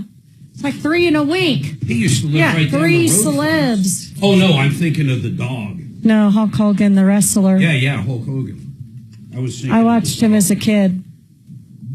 Sue, so Oliver Wendell Douglas is a perfect example of a gentleman farmer. I'm looking up a gentleman farmer. Well, but that would be the perfect. Remember Oliver Wendell? Just look up the definition. Don't let him Oliver Wendell Douglas. World. He was the New York lawyer on. That was also a farmer. No, on Green Acres. I love the definition. With the on Green Acres. A well-to-do man who runs a farm for pleasure. You probably don't realize this about me. I know most TV theme songs by heart, including Green Acres. Really? Mm-hmm. Don't encourage these. Let's hear it. Yeah, I want to hear it. Green Acres is a place to be. Oh my God! Farm living is a life for me. Yes. Farm stretching out so far and wide. Forget Manhattan, just give me the country. Dun dun dun dun dun dun dun. New York. Wow. All right, I got to tell you about Quiet Cool Whole House fans, QC Colorado. These guys are unbelievable. How about saving up to 90%? Yeah, 90% off those high air conditioning bills. This product is so cool. I wish they invented it before I had an AC. Here's what it does. It sucks in that cool Colorado crisp morning air from the basement and the bottom floors, and it evacuates, it exhausts all that hot air out of the attic and the upper things, and it does it very quietly. You can set it up to be automated. It's so quiet. It's so cool. You're going to save all that money. It's going to pay for itself. And honestly, the price of it is incredibly cheap if you go through QCcolorado.com. Some of their competitors sell the Quiet Cool Whole House fan for like $10,000. And I know some of those companies are great companies, but man, do they sell this product extremely expensive because it competes with their other products. Not QC Colorado. This is what they do. This is all they do. Quiet, cool, whole house fan systems. They'll come out, talk to you, measure it, give you a quote. You're going to love the price, love the savings. 303-800-3419. Pretty much the entire front range. Or easier, go to QCcolorado.com. QC as in Quiet Cool, Colorado, QCcolorado.com. Vestera Properties, Barry Miller. He knows how to find that perfect house in the perfect place for you. You're going to become a landlord and not have to do anything but collect the monthly checks and cash flow with your mortgage. But then, because he knows where to find the right property, it's going to appreciate. When it does, a year or two later, time to sell, time to reap the rewards. We have listeners making 40 to 50% annual returns with Barry. Check him out at VesteraTurnkey.com. That's VesteraTurnkey.com. Is this going to be your new look? That's a gentleman farmer look. No. That's like Irish. That looks a little bit too British. Weird. No, it's I'm going to be a normal. What is it, a farmer, kilt? but without the overalls. I don't like. No, there's no. This is only showing the upper half. What are those hats called? They're like the gentleman hats. Like gentleman hats? Gay. Okay. Yeah. What's a gentleman hat? No, don't. He's going to want one. No, well, I have a cowboy hat now, and last weekend I bought a pair of boots from the new Ariat store in Lodo. Oh, you're really embracing this. Yeah, so I'm gonna. Do you need like a horse and carriage? No. So right now I'm all hat, no cattle. Okay. Okay, Mr. Gentleman Farmer. Yeah. Mr. Who is the most famous gentleman farmer in the country? They're no longer with us. I'll give you a hint. Then how can they be? They or he? In American history, let's put it that way. The most famous gentleman farmer? Well, it would be a he, yes. The most famous, in fact, I would guess he might be the reason there actually is a gentleman farmer. Oh, yeah. Oh, so Orville Redenbacher? Popcorn guy. No. He was deeply involved in agriculture at Mount Vernon. Oh, Thomas Jefferson. Okay. Jefferson. Clue number 2. Yeah, Thomas Jefferson. Clue number 2. He was our first president. There you go. So, yeah, he was a gentleman farmer, he was the most famous. I was going to Google that hint, but it just didn't. Here's other notable famous gentlemen ones. King George James IV. Buchanan. Oh, interesting. Stan Kroenke. A Wow. billionaire gentleman farmer. What defines that? Is it just You're someone who rich as hell farms? and own a farm for play. So you're I'm rich not as rich hell. as hell. I'm not even rich He can't be a gentleman farmer. He's a joke right there? He's a pauper You're making farmer. fun of a dude farmer. He's a pauper. I'm being a loser farmer. Yeah, there's not one of these people that didn't have a shitload of money. Yeah. So that's how you make a small fortune in gentleman farming. Is you start with a you can't huge fortune. start- yeah, you gotta start with it. Start with a big fortune. So do the gentleman farmers, do they even farm themselves, or do they just have a bunch of people working? Most likely not. Yeah, I that's can't what I'm see. thinking. I can't see George out there swinging the hoe. The hoe. Yeah, I don't even have a hoe right now. Men who typically Put it on your Christmas here list. it is. Gentlemen farmers. Get a hoe. Gentlemen that typically made their fortunes at the century's industrial and commercial expansion. Yeah. And only afterwards Oh my God, it's an actual word. became farmers. Yeah, just like Oliver and Green Acres. Oh, here's another better a wannabe farmer. Wait a minute. The Wikipedia definition says a rich man who can afford a farm for pleasure. Tim Medlin says, doesn't Bill Gates count as a gentleman farmer? He owns more farmland in the U.S. than anyone. Probably. He would be a But has he embodied the farm culture? Yeah, he doesn't farm for his own behalf. I believe it's all leased out to actual farmers, right? Oh, but don't the Chinese own a bunch of farmland? Yeah, near sensitive U.S. I don't think military they qualify properties. that, Yeah, there's a nefarious purpose to that. Well, they're all around our military base. Yeah, that's the nefarious part. No. iHeartRadio station.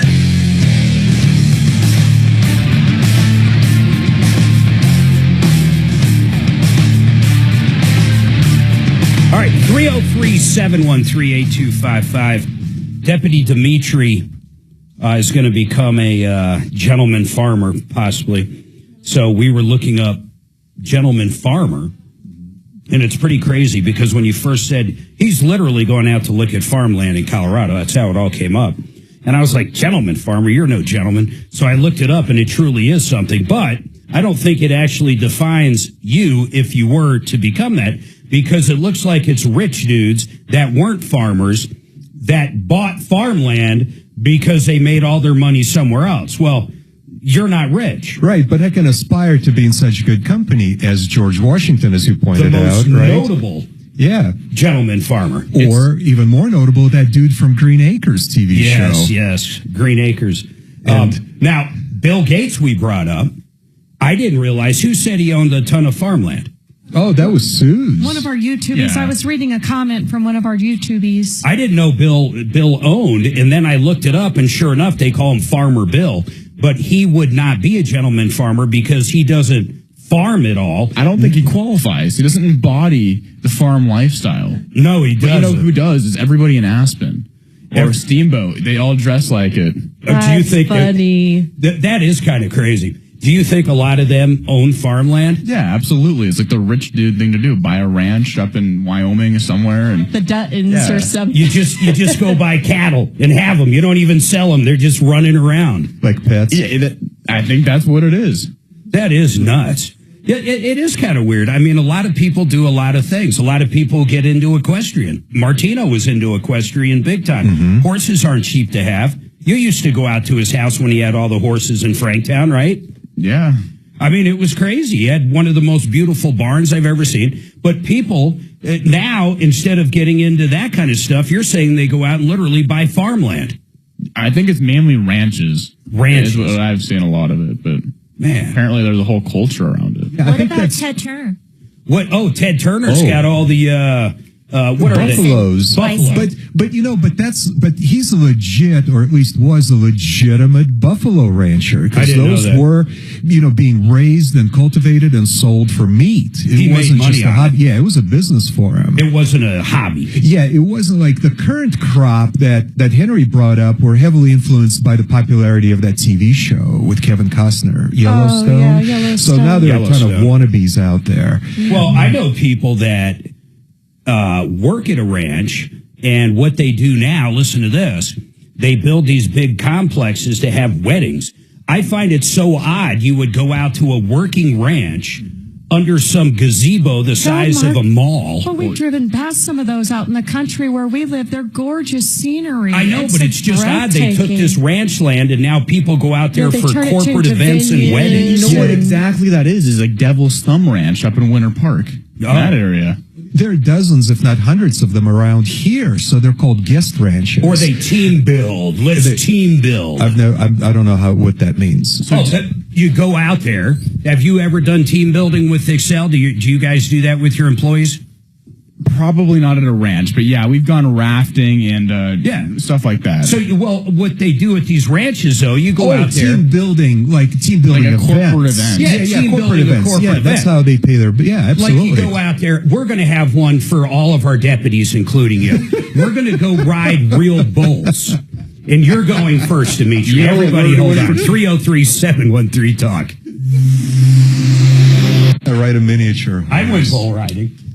Like with a live bull or one of those mechanical bulls? As real as it gets, brother. Could have killed him. I went 5-6 feet up in the air and came down and luckily didn't break anything, like the guy that went right before me and broke 4 ribs. Holy shit. I was terrified. How long ago was that? Was that recently? Miles was 3 or 4. Came in here. 21 years. Yeah. Okay. Dude, the second they You need me to do yanked the balls and opened the gate, I was in the air. They Did you yanked know the Mike bull's Bassett? balls? Oh my God! Did Yeah. you know Mike Bassett, Henry? Or No. no? Okay, it was with him. It was terrifying. They really pulled. And I watched him come down and broke 4 ribs, and I was next. You didn't know they did that? No. Oh, dude, they put like almost a little rope around it, like a little rope. That's horrible. Don't get me started. I would be pissed off too. All right, The Art of Granite. I love Mitch Fulleria. You want the most beautiful countertops out there. Suzanne and I have used them so many times.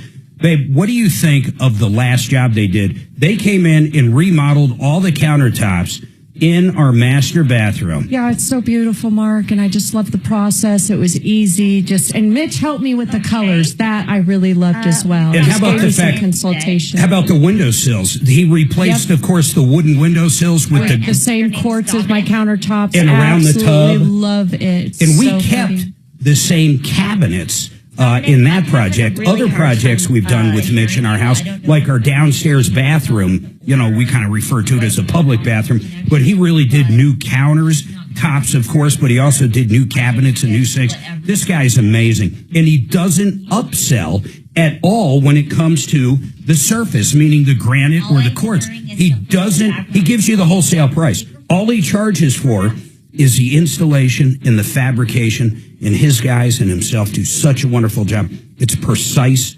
It's beautiful. The pricing is better than anybody else. You're going to love him. He'll even give you a quote right over the phone. TheArtofGranite.com. All right, Dominic, you said that you're in a hospital?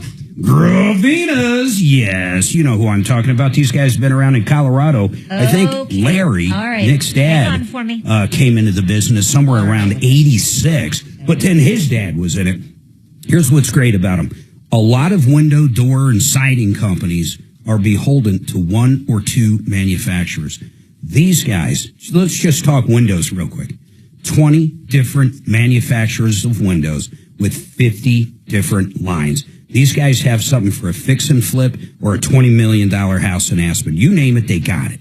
when it comes to the sliding doors, and the reason I know so much about this, they came out to our house. They showed us different ones. Some are high security. Some are cheap. Some are expensive. They show you everything from top to bottom. They got everything you can imagine.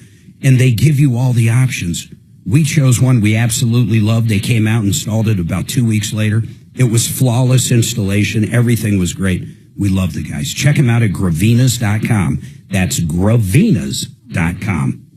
Last but not least, John Fuller, Fuller Law. You want the best personal injury attorney, you call up him. I'll tell you what John does. Not only did he get Suzanne and I every single penny of insurance money the at-fault driver had twice, 2 different times in a couple years period, but he also went and negotiated down all the bills with the chiropractor and the hospital and the ambulance and the emergency room and put even more money in our pocket. He'll talk to you 100% for free about any auto accident. Check him out, John Fuller, 303-597-4500. Fuller Law, 303-597-4500. You know who you reminded me of, Henry, with the Aspen guys, this Dumb and Dumber. You know, Jim Carrey gets all... Did you ever see Dumb and Dumber? I love when they put those boots on. Yeah, they dress him all up in the Native American prince, and he's a cowboy and playing He might the be part too. in He's Aspen. probably too young to remember it. Did you ever watch Dumb and Dumber? Yeah, absolutely. You know, so Jim Carrey's in the Native Prince and cowboy up in Aspen, looking all fancy. Hilarious. That's how they all dress up there. They no, really. I was up there like somewhat recently. They all wear the same thing with Steamboat. They all wear the cowboy hat, and they all have like Native American print. Yeah. With the jeans, the Wranglers. It's the Aspen costume. Stupid. You got to have at least, to live up there, Yeah. you got to have at least 20 mil. I mean, there's Probably. no way you're buying it. Most of them aren't even from there. They fly in with the outfit, and they wear it. they wear it for a couple days. They're just playing a part. You must be going to Aspen. It's the Aspen uniform. Which it makes no sense to me because it's a ski town. You think that they'd come over there with like ski outfits or like something like that, but it's all country. We've gone up there. I think we saw Coldplay up there. We saw the Killers up there. The festival. At the Jazz Aspen Snow, whatever they call it. Not Coldplay, but the Killers, Maroon 5. Maroon 5. It's a cool town. What's that town right before it that's just absolutely... Carbondale? Carbondale. Yeah. I'd go live in Carbondale if it wasn't cold. Carbondale is beautiful. Beautiful. So that's right in between Glenwood and Aspen. My dad has a house in Glenwood. Oh, cool. Yeah. Glenwood's really cool, but Carbondale's cooler. Tell him I disagree because there's more stuff to do in Glenwood. Oh, that's true. You got to. Yeah, you're right. You got to drive to do virtually anything. There's like rock climbing, rafting, biking, ATVs, like everything in Glenwood. I brought Addie rafting right through there. Yep. Funny, we haven't heard from him in years. Remember Dominic with the Italian peppers, the old guy? Oh, yeah, He's on yeah. the phone. He's in the hospital. The connection's a little shitty, so we don't know how it's going to work. Did you guys ever? When's the last time you've been like between Winter Park and Granby on that road? Frazier. Last weekend. Okay, so you know, over to the left they got that. I don't even know what you call it, man. It's like It's a ranch. they got nets and you climb and you Oh. swing and jump. Have you done that? That one. That's the rec center. Or at least it's by the rec center. That's more in Tabernash. Yeah, Yes. it is. On that flat It is in section. Tabernash. Yeah. But you've never done that one? I haven't. We pass it all the time, and I'm always like, God, I wonder how I do on that. But it you're looks, in the hospital It now, looks fun, right? but it looks very strenuous. It looks like it would All right. kick your Mark ass. is gonna come right to you. Maybe not you at your age. It looks like it'll kick my ass. Have you ever eaten at that Tabernash Steakhouse? It's almost never open. Yeah. Yeah, it's okay. It's not worth. I don't think so. Okay. Interesting. They want to be like Denver 5-star dining, but it's just not there. No. I was looking at their menu. I was like, But it's only We were open like just up 3 there. days a week or something. It's not Perry's, it's not Shanahan's, but they certainly Uncle Chris on America's #1 podcast network, iHeart. Follow Uncle Chris and start listening on the free iHeart Radio app today. All right, 303-713-8255. Dominic, you hold on. You're going to be up next. We got another hour to go right here on the Troubleshooter Network. We were up there last week, and Frazier Distillery, sit down. There's like 5 bartenders, and there's 4 of us. Not one person came over in 10 minutes. Oh, where was that? Fraser Distillery. So we walked out. Yeah, the customer service up there is. It is, you're right. It's Just horrible. in general, It sucks. it's not great. It's because they don't like people from out of town. That's what it is. But that's the only reason they exist. I know. The only reason they have a town. They really are. We're not I don't feel like we're out of towners because we live down the road. But they feel like we're out of towners. Yeah. I'm up there all the time, and I'll also get that. No, it's bullshit, man. They're all like that. It doesn't matter if it's a little a brewery or a dive bar or anywhere. they're all kinda they got a chill. chip on their shoulder because they all know each other, and like there was this guy who died last winter. He walked out of the bar, fell asleep, died on the snowbank, froze. Yeah, That's crazy. Yeah. My favorite story about up there, you know the Granby guy, right? What's the Granby guy? Oh, fuck, dude. I mean, are you talking about the Killdozer? Yeah. Oh, yeah, the Killdozer. Everybody knows about. My We God, should have he turned more that of into those. the most beautiful tank. Dude, we should have more of those. Considering government overreach and the abuse of the He's legal like, you're going to process. take my land?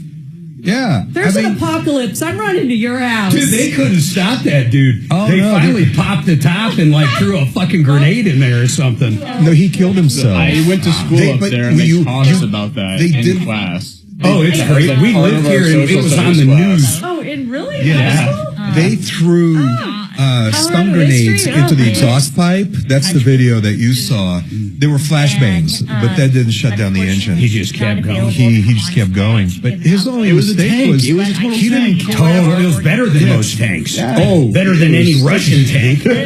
Jeez.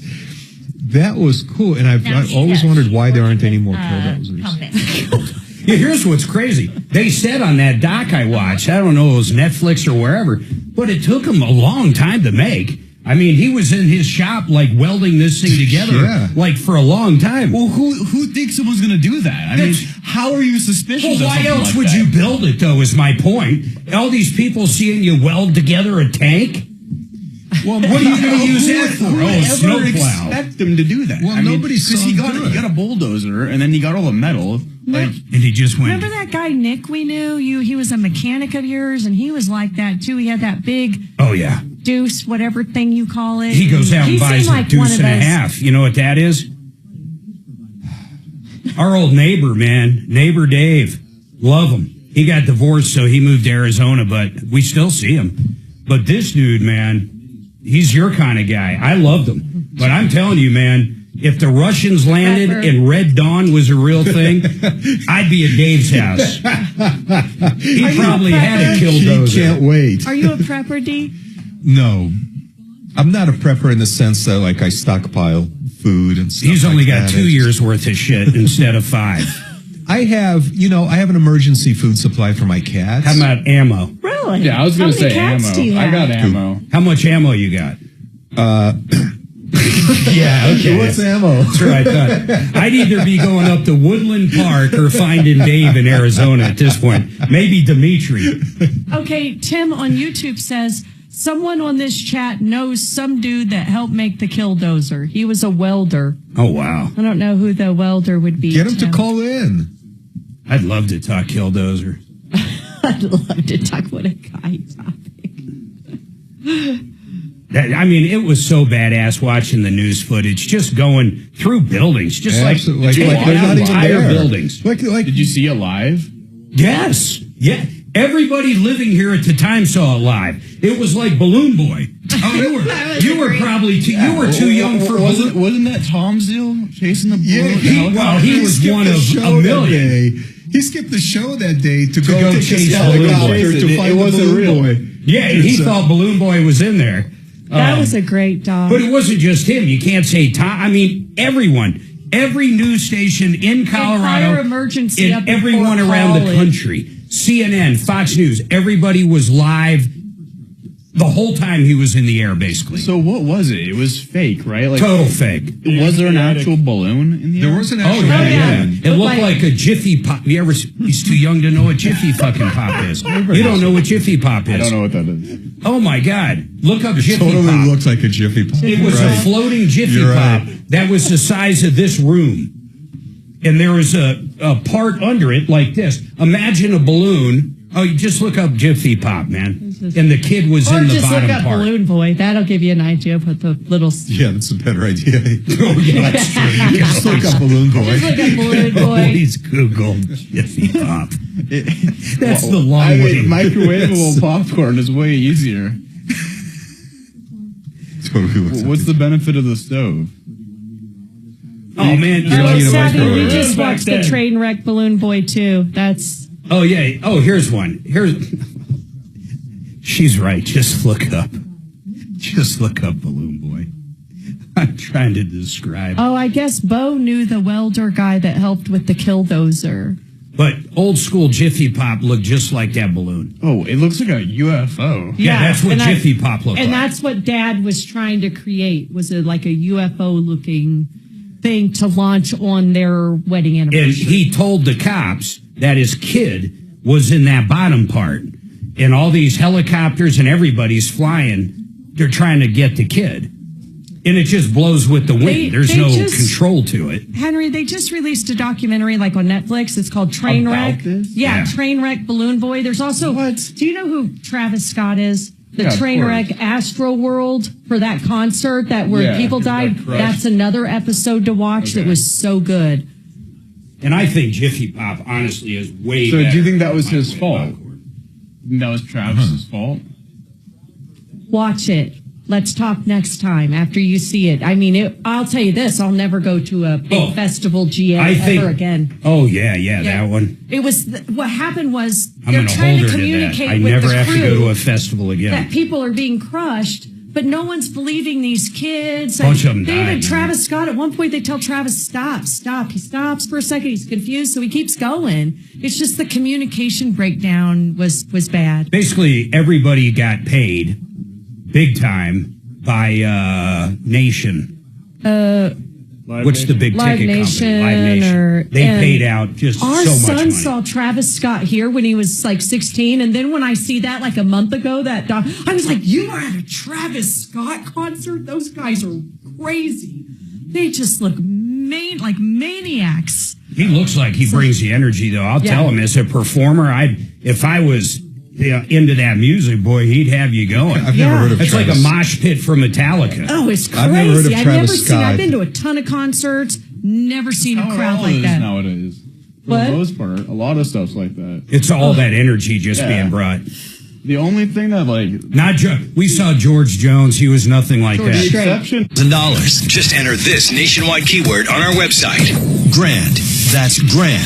Enter it now at khow.com. Keep listening to win on 630 KHOW.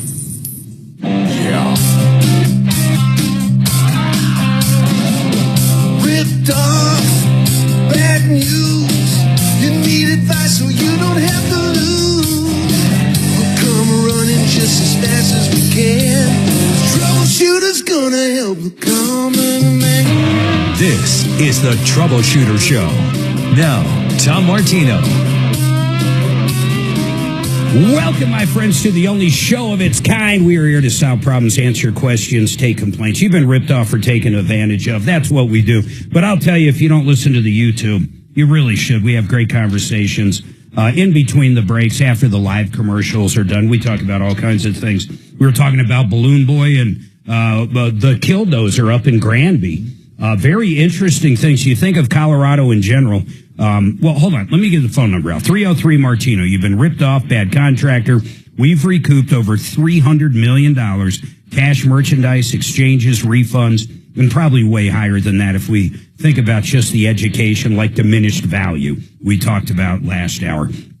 But during that break, if you think about Colorado in general, it's pretty crazy. That Killdozer in Granby was remarkable. That guy literally built a tank that's probably better than anything Russia's ever built. I mean, like crazy. He was going through all brick and concrete buildings like they weren't even there. Like, he had a lot of time to do it. I mean, it went on all day. Suzanne and I watched that live like a lot of people here. The other thing that was crazy here, Balloon Boy, Netflix now has that That was nuts. The Trainwreck series, and they did an episode on the Balloon Boy. What do you think of that in general? Do you think that family 100% knew what was going on? I do. I have no doubt, actually. I don't necessarily believe that. I think it was just a whole thing was planned. They were trying to get publicity. I don't believe one bit of it.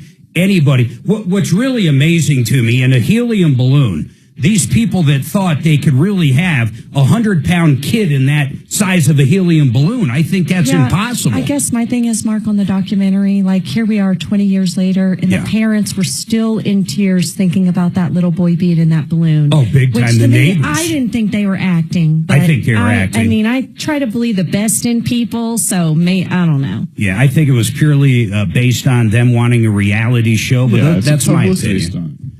Say that again? It's a publicity stunt. That's all it was. That's what they said. So they started a rock band on YouTube like right after that or a little later. And remember, they were on that date swapping wives show. Oh, yeah. The same couple was on Swapping Wives. So you would swap. go live with a different, a couple would swap spouses and Yeah, live it wasn't together like, for it 6 wasn't months. like, sounds awful. Wasn't a sex it thing. wasn't like a sex thing. It would be like, you might have some people that work on a farm, like a gentleman farmer. You might have that. And then the other people are like maybe a Broncos player. So the farmer would swap wives with the Broncos or the sports guy, and then you would see the difference Just in both the their lives. culture shock. Yeah, it was it was actually a good show. Okay. But it wasn't a weird sexual type thing at all. And then, of course, Columbine. I mean, let's go to that spectrum. We have had so much in Colorado happen in a pretty short amount of time. It's crazy. Our daughter, you've never met Adeline, have you? You guys are about the same age. Well, she's taken the bar. I always brag anytime I can. She's literally taken the bar Tuesday. But she was on the jury not long ago. How many years ago? Like 3 years ago? Yeah, she must have been 18. You got to be 18 to be on a jury. She was 18. So she was 3-4 years ago. Listen to this, for the stem cell shooting. STEM school shooting. STEM school shooting. Highlands Ranch. That happened in Highlands Ranch. 2 kids teamed up and went in, shot people one and was stuff. Transgendery or something like that. She was literally on the jury for that. It's just crazy. Colorado has had so many different things happen. Yeah, not all of them are tragic and weird. Some are just kind of pretty interesting, like the Central City submarine. Do you remember that one? No, what is that one? So the citizens of Central City actually constructed a submarine to donate to the U.S. Navy for during the war efforts. For real? For real, yeah. That is the oddest place to even think of a submarine. They built a submarine up there in Central City. And then it came time for sea trials, but they don't have a sea over there. They have like this lake that freezes over for ice skating. That's crazy. And so they launched the submarine into the lake, and it promptly sank. It was a very well-built submarine. But it's like that kind of stuff that's interesting, that's very unusual, that still happens around here. It doesn't involve mass murder. Is that Gilpin County? Central City? I don't know what county they're in. Kind of sounds like it should be Gilpin County. I get it mixed up between Cripple Creek and there, but whatever county is Blackhawk Central City. When we first moved here, so like 92, 93, I turned 21. And it was the first time I turned 21 here, and my dad brought me up to play poker. But back then, I didn't care if it was a slot machine, and I think the only table game they had was blackjack. It was a $5 limit, period. So there was no bet bigger than $5. Remember that? And I started learning Texas Hold'em up there. But shortly after that, so probably around 94, 95, we're watching 60 Minutes. I think it was either 60 Minutes or 2020, one of those shows. And they did a whole thing on the sheriff up there. There was this poor black guy that lived up there kind of, I don't want to say in a shack, but his home was basically, if you ever take an Oh My God Road, have you ever been on there? Oh, yeah, I love it. So on Oh My God Road, he had a place somewhere up there, and you can picture Oh My God, you can look across the canyon and see other houses. I mean, if you ever fell off that road, you'd die. Oh, yeah. I mean, that's why they call it Oh My God. So imagine this, though, 30 years ago. Or, about 25 years ago, whatever. No, even more. 30 years ago. So there was a sheriff that was the sheriff of, I keep wanting to say Gilpin, but I'm not positive. But this guy knew a guy, they were friends, who lived across from this black guy on there. And this guy would sit out back shooting across that long range. I don't know, with the 22 or with whatever he was shooting with, would literally just shoot at this guy's house all the time. No, it's insane, man. So what would happen, it was a pretty prejudiced town back there. I'm not kidding, man. Up until I think, there's probably people going, he doesn't know what he's talking about to live up there. Trust me, I remember this story. But so he would take pot shots at this guy. So this guy, this black guy, goes to the cops like anybody would, going, hey, this guy keeps shooting at me. I mean, it was crazy. It went on for a while, and the sheriff wouldn't do anything about it. So he ended up finding a lawyer, or someone got involved somehow. I don't remember how that happened. And he sued the entire county, and he ended up winning well over $1 million for this nutcase up there that was just taking pot shots at him. Oh my God. Because he was a black guy back like in the early 90s. What did they do to the nutcase? Well, the sheriff, I think, got ran out of town. Basically, I think he was made to resign. I don't know if an elected official. Well, yeah, of course. Yeah. And the other guy, I think, ultimately was arrested. I don't know what happened long term. But it was crazy, man. And they would outright call him on the, once again, this is all from 2020 or 60 Minutes. They would call him the N-word Joe because his name was Joe. So they would refer to him, the sheriff would, even in police documents. And this is in the 90s, dude. You'd think I'm talking about like Mississippi in the 40s or 50s. Yeah, this is unbelievable. Yeah, that was whatever county, Black Hawk, Cripple Creek, or not Cripple Creek, Central City, man. Yeah, so that's either Gilpin County or Clear Creek. You know, those are the two counties. Yeah, those are the two, and I get them mixed up. I think Gilpin is up there. I think Gilpin is where the casinos Clear are. Creek. Well, Clear Creek Creek's, is Idaho Springs. Yeah, whichever one it is. But it was off that Oh My God road, and I remember that. What else can you think? How about in your time frame? You're in your 20s. What's the craziest thing you remember in Colorado? Well, like big news stories, if you even remember any. I don't think there's been enough crazy events that stick out in my mind. Specifically, I think Killdozer is the biggest one for me. I mean, I went to school up in Winter Park. I grew up in that town, so it was just, on the way to school, you drive past like all the little spots that have been demolished. Would they teach you about it in school? Yeah, absolutely. They would talk about it. Yeah, it was like a big part of one of the classes that, like, for one topic is just going over Killdozer, and this is where the bulldozer ran over, and like you'd kind of leave the school, on your way home, and then look at everything and like, oh my goodness, can you imagine they're teaching a class on it? But everybody kind of knows each other up there, and so it's like, this family was affected, and like it's their kids who were affected by it or whatever, so it's all pretty tight knit. What county's that up there? It's Grand County. How long did you live in Grand County? Probably like 6-7 years. Did you like living in a small town like that? Yeah, I really do like the small towns just because everybody knows each other for the most part. The downside is like that drama, the small town drama, but it's pretty crazy because up there, like, Killdozer, like that's a huge deal. It makes all like, national news. I find the customer service in Winter Park, not just Winter Park, I don't want to just pick on them.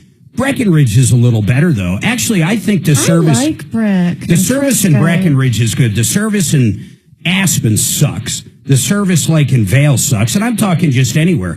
But for some reason, Winter Park, and I hope I'm not offending you, seems to be worse than most. You go into a brewery, you go into anywhere. That they includes seem Fraser, to have... Mark. Fraser Distillery. Yeah, any of them. They seem to have a chip on their crazy shoulder. Because Winter Park lives off of the tourism. I mean, that's what brings everybody there. But they don't like tourists. Isn't that it's so all the backwards too? And it's like it's hard to go to any like the bars or anything around there because all the locals, they don't want to see any of the tourists. They don't want them. And but that's the only reason the entire town exists. Yeah.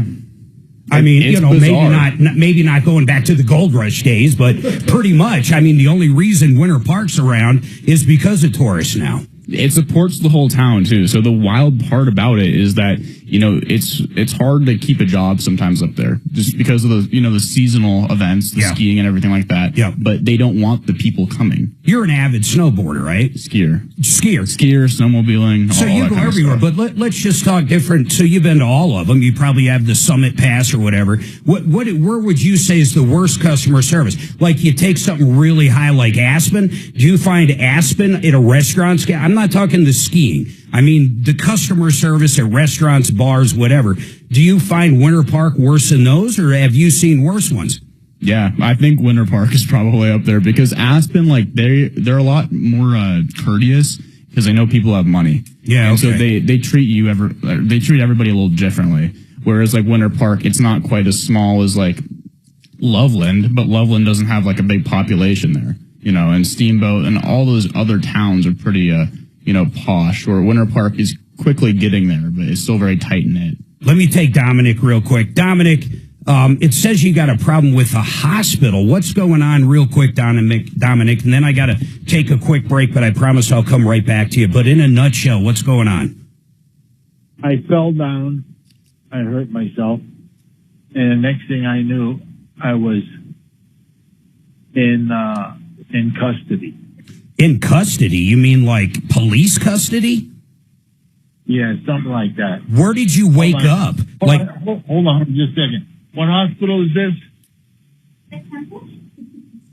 He's asking them what hospital he's in. You don't even know where you're at? So when you say custody, you mean you're in a hospital? Yeah.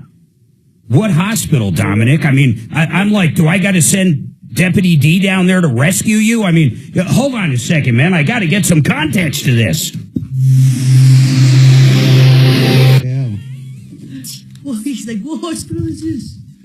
You think, is he being serious? He's there right now. It sounds A lot like of sausage and peppers, and he used to call the show all the time, and then we didn't hear from him. I thought he died. I wonder if he went mental. Like it's a mental hospital. No lives, right? Yeah. Yeah, I thought he died because we hadn't heard from him in so long. But This guy makes sausage and peppers. Apparently the best out there.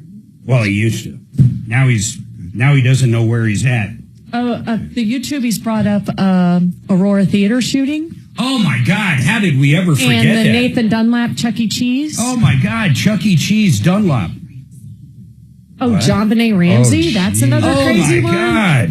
They got a lot of crazy. Yeah, they do. How do we possibly forget about Ramsey?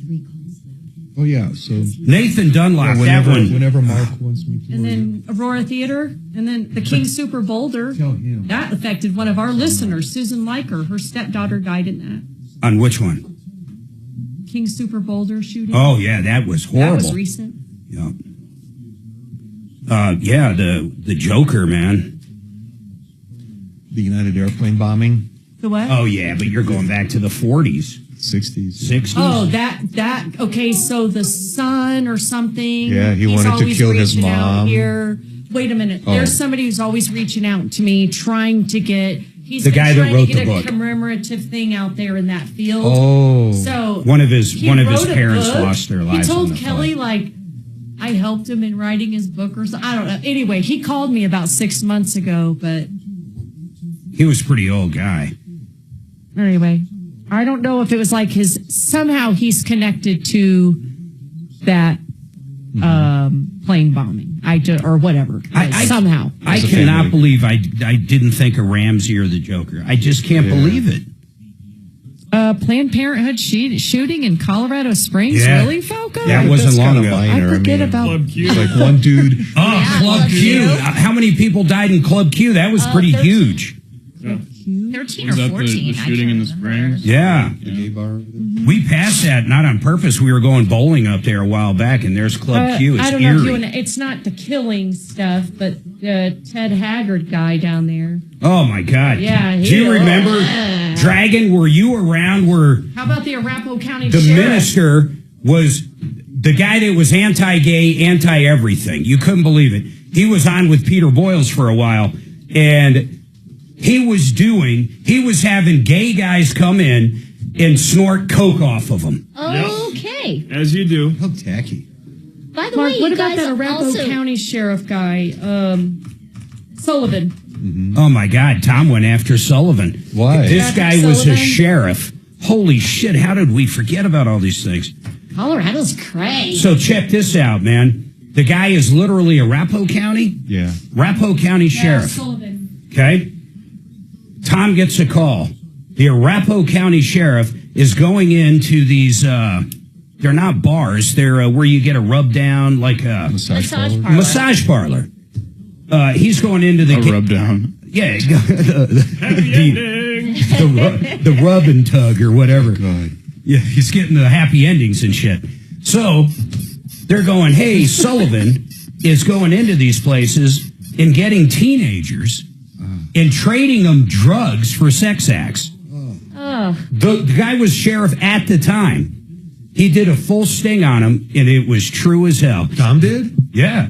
These guys were going in there, and basically, Sullivan was going in there and getting people. I'm not saying they were underage. I don't think they were, but they were like 18, 19, and luring them with methamphetamines. Which he stole from the evidence room. To have sex with them. Fantastic. As you do. You also forgot that serial killer Ted Bundy escaped from jail twice in Colorado. That's crazy. Well, we got Chapo here, or No, he went to Florida. And He killed. was here. yeah. Actually, Chapo, I think he's in the Pueblo? Supermax. Yeah. Yeah, in down by the Royal Gorge. Who does that? All right, I have this. One's from Aspen. God, how do we forget all those things? Well, it's not something I want to remember every day. Yeah, we should literally do a 2 or 3 hour doc just on Colorado crap. That'd be a pretty dark show. That would be a really dark show. Maybe. I prefer the submarine story and the gold heist from the Denver Mint. That's one of my favorite stories. I actually tried to find that gold Hey, when I was in Suzanne. college. Remember also Ted Bundy escaped twice from Colorado prison. Ted Bundy escaped here Oh, twice? wait a minute. You forgot about the Father's Day Massacre. Oh, you know who else is here? The Oklahoma City bomber. Ted Bundy escaped twice. McVeigh's here. But remember the Father's Day Massacre? Trajan Wealth, your trusted local fiduciary advisors. TrajanWealth.com. Denver's talk station. Online at khout.com. All right, 303-713-8255. I'm going to get right back to Dominic. I'm trying to figure out what's going on here. Hey, Dominic, really, what's going on? You woke up, you're in a hospital. What's happening, man? All right, so slow down and let me finish. Go ahead. I'm at what I'm reading here is Julia, Julia, Temple, Temple, Healthcare Center. Okay. 720-065.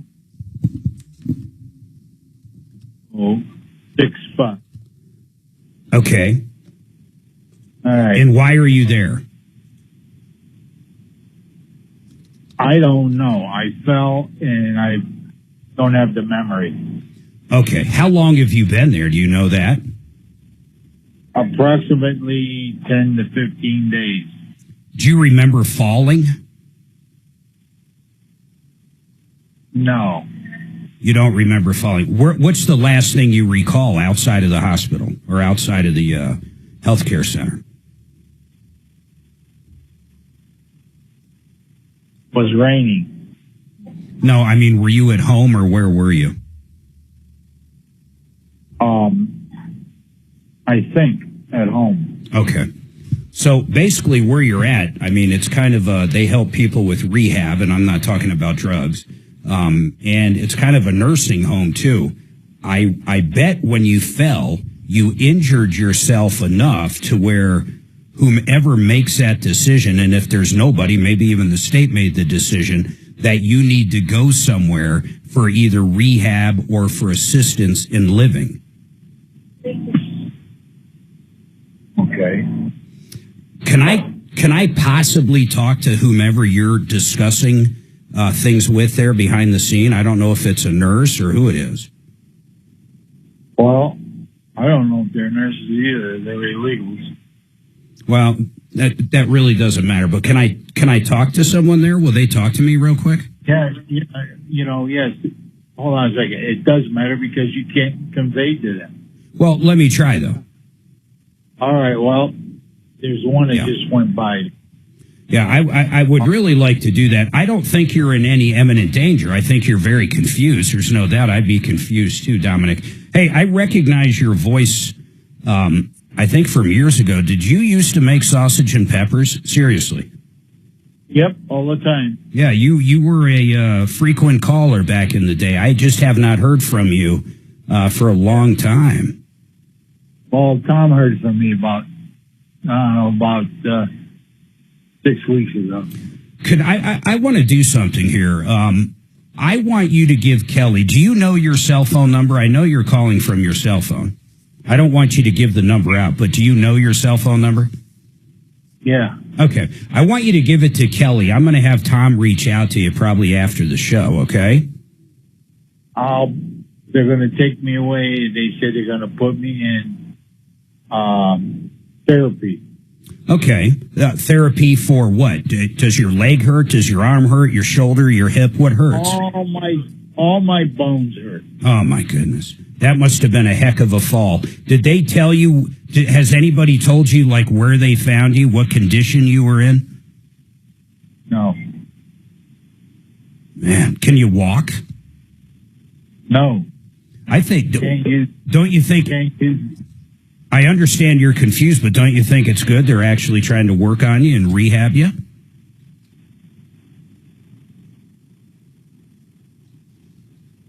Dominic? Why can't I get any information from them? Well, I don't know, but here's what I'm going to do. I don't think that's good. Well, here's what we're going to do. We're going to get your phone number, of course, but I'm also going to have Deputy Doc. He's a retired doctor. I'm going to have him call over to Julia Temple Healthcare Center and try to get some information. Is that okay with you? That's fine with me. All right, hold on a second, Dominic, and I do appreciate you calling. We want to get you some help. Kelly, make sure we get his cell phone number.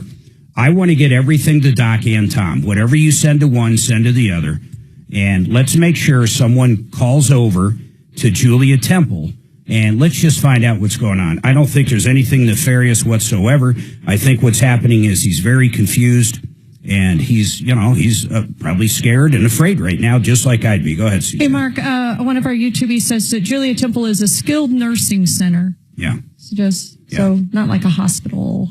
Yeah, it looks like basically what it looks like is it looks like memory care. Yeah, they do memory care. They do long term. They do a lot of stuff. And Dominic, I know you can still hear me. A lot of good conversations over the year I listened to with you and Tom. So I'm going to have time to reach out to you.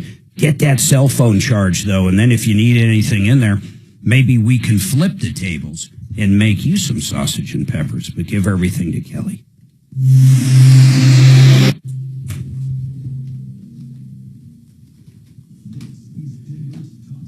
Get that info ASAP, Kelly. I really want Tom to call this guy if Tom's up to it today. Hey, Dominic, what's your last name? Last name, phone number. Definitely last name.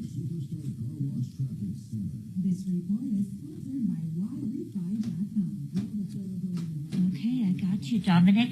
These two should never be together. Number 303. We had someone calling for gutters and they dropped off.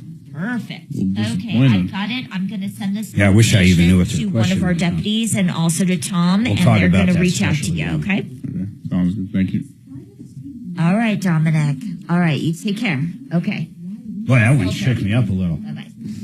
That guy's been calling. I'm not kidding. He's been calling since I got back with Tom in 15. And that guy was calling when I was with Tom the first time.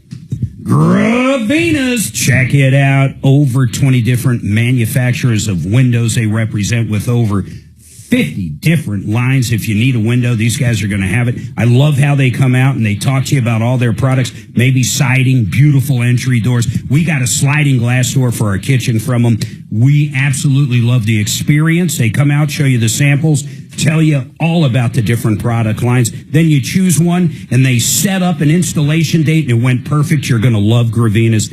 And their pricing is unbelievable. If you're looking for siding, windows or doors, please, they're going to have what you're looking for, but you have to get them on the list. Have them out there. Get the quote from them. You're going to love these people. Check them out at gravinas.com. That's gravinas.com. I simply cannot do that one back to back. Same exact company. Be like doing a commercial for Excel and then doing a commercial for another roofer live back to back. There's absolutely, I know it's not you. I don't know why they're not. And it's not even like they're similar. They're exact. They both sell exactly these three things: windows, doors, and siding.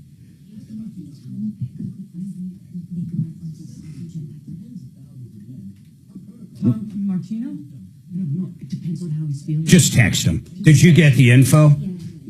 Send it to Suzanne. You text him because. I've copied you both on the email that I'm setting. Yeah, but oh, okay, perfect. She'll text him.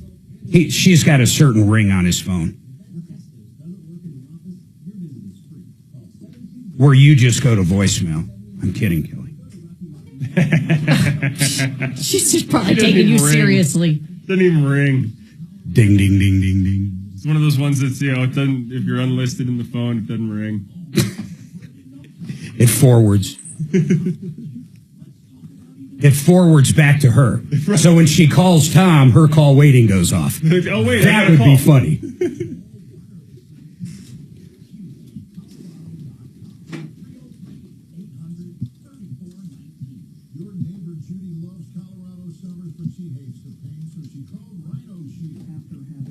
Rhino Shield. We use Rhino Shield.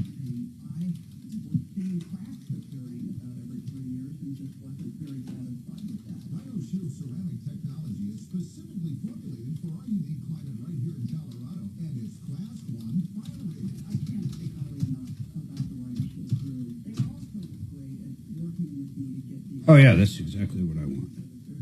Yes. Yeah. So he was calling back prior to 2000. Wow. Sounds like he's in big trouble. Nap time? Yeah. I wonder how long he's been in the home. That explains probably why we haven't heard from him. How often did he call in? Oh, my God. Like once a month? Once a week? Like 8 or 9 years ago, he'd call in weekly. Sometimes it'd be like 3 times a week, then you might not hear from him for a few weeks, and then he'd call again. And Would Tom usually just shut him down because it was too much? Or No. They was like when Tom would get into the old Italian mode, and they'd talk sausage and peppers and whatever. Mark and I have been eating a lot of Italian this week. Yeah, it's about my only. We watched that Vince Vaughn movie, Nona's. God, now that's we're a all great movie. we're like, where can we find the best Italian? That is a great movie. It's good. a feel-good movie. What's it about? It's sweet. It's a true story about a guy. He loses his mother, and he's kind of really having a hard time with it. So he loved her cooking, so he learns all her recipes. But then he goes, hey, I want to open a restaurant. He was never a restaurateur or whatever it is. So he goes out and he finds actual grandmothers that are still living that have great cooking. Like different regions of Italy. And then hires them as chefs in his restaurant. Oh, that sounds awesome. It's a feel-good movie. It wasn't like riveting or I would anything. totally go. It's very good. Oh, it's a real place in New York. I think Staten Island. Yeah. Yeah, it is Staten. Yeah, I would go on. So anyway, we went to days. this Italian joint in Parker. Then last night we went over to Crenelli's because we were right there. Crenelli's is good. It was Although really good. I wouldn't get the sausage and peppers again. Yeah, it was too much pasta for you. Well, yeah, I mean, I just ate like a little bit of pasta. Yeah, and I like the Parker one better because you could get entrees, and instead of getting pasta, you can get salad. Because I try to keep the carbs. Yeah. You know. All right, 303-713-8255. By the way, we're Suzanne's texting Tom. We're going to have him reach out. I think everything, like I said, is fine with Dominic, but I do think a good conversation, of course, off air is probably there, and we're going to make sure everything is cool. But I'm pretty sure it is. You know, we were talking about different things in Colorado and our YouTubers. Holy moly, did I forget a lot of stuff? I mean, it's incredible. You know, let's not. We were talking about the Killdozer in Granby, but I'm going to give you a few things we forgot that I absolutely can't believe. The whole premise was how many crazy things and horrible things, both, have happened, in Colorado. Well, let's not forget John Benet Ramsey. Oh, it's crazy. My God, that's world renowned. I mean, that is one of the strangest cases ever. We still have no idea if someone broke into the house, if the brother, if the parents, if the mother, if the uncle, if the neighbor, if anybody. We have no idea what happened. I truly don't think it's the father. I truly don't. I've seen him too much. I just don't think it is. It's just kind of a gut feeling. But there's a lot of people out there that thought the family was involved. There's people that thought they covered up for the son doing it. I find that an awful odd thing for somehow accidentally kill your sister. It seems impossible, but who knows? Yeah, it's weird. And then we talked about Columbine, but let's not forget the Aurora movie shooting. That was unbelievable.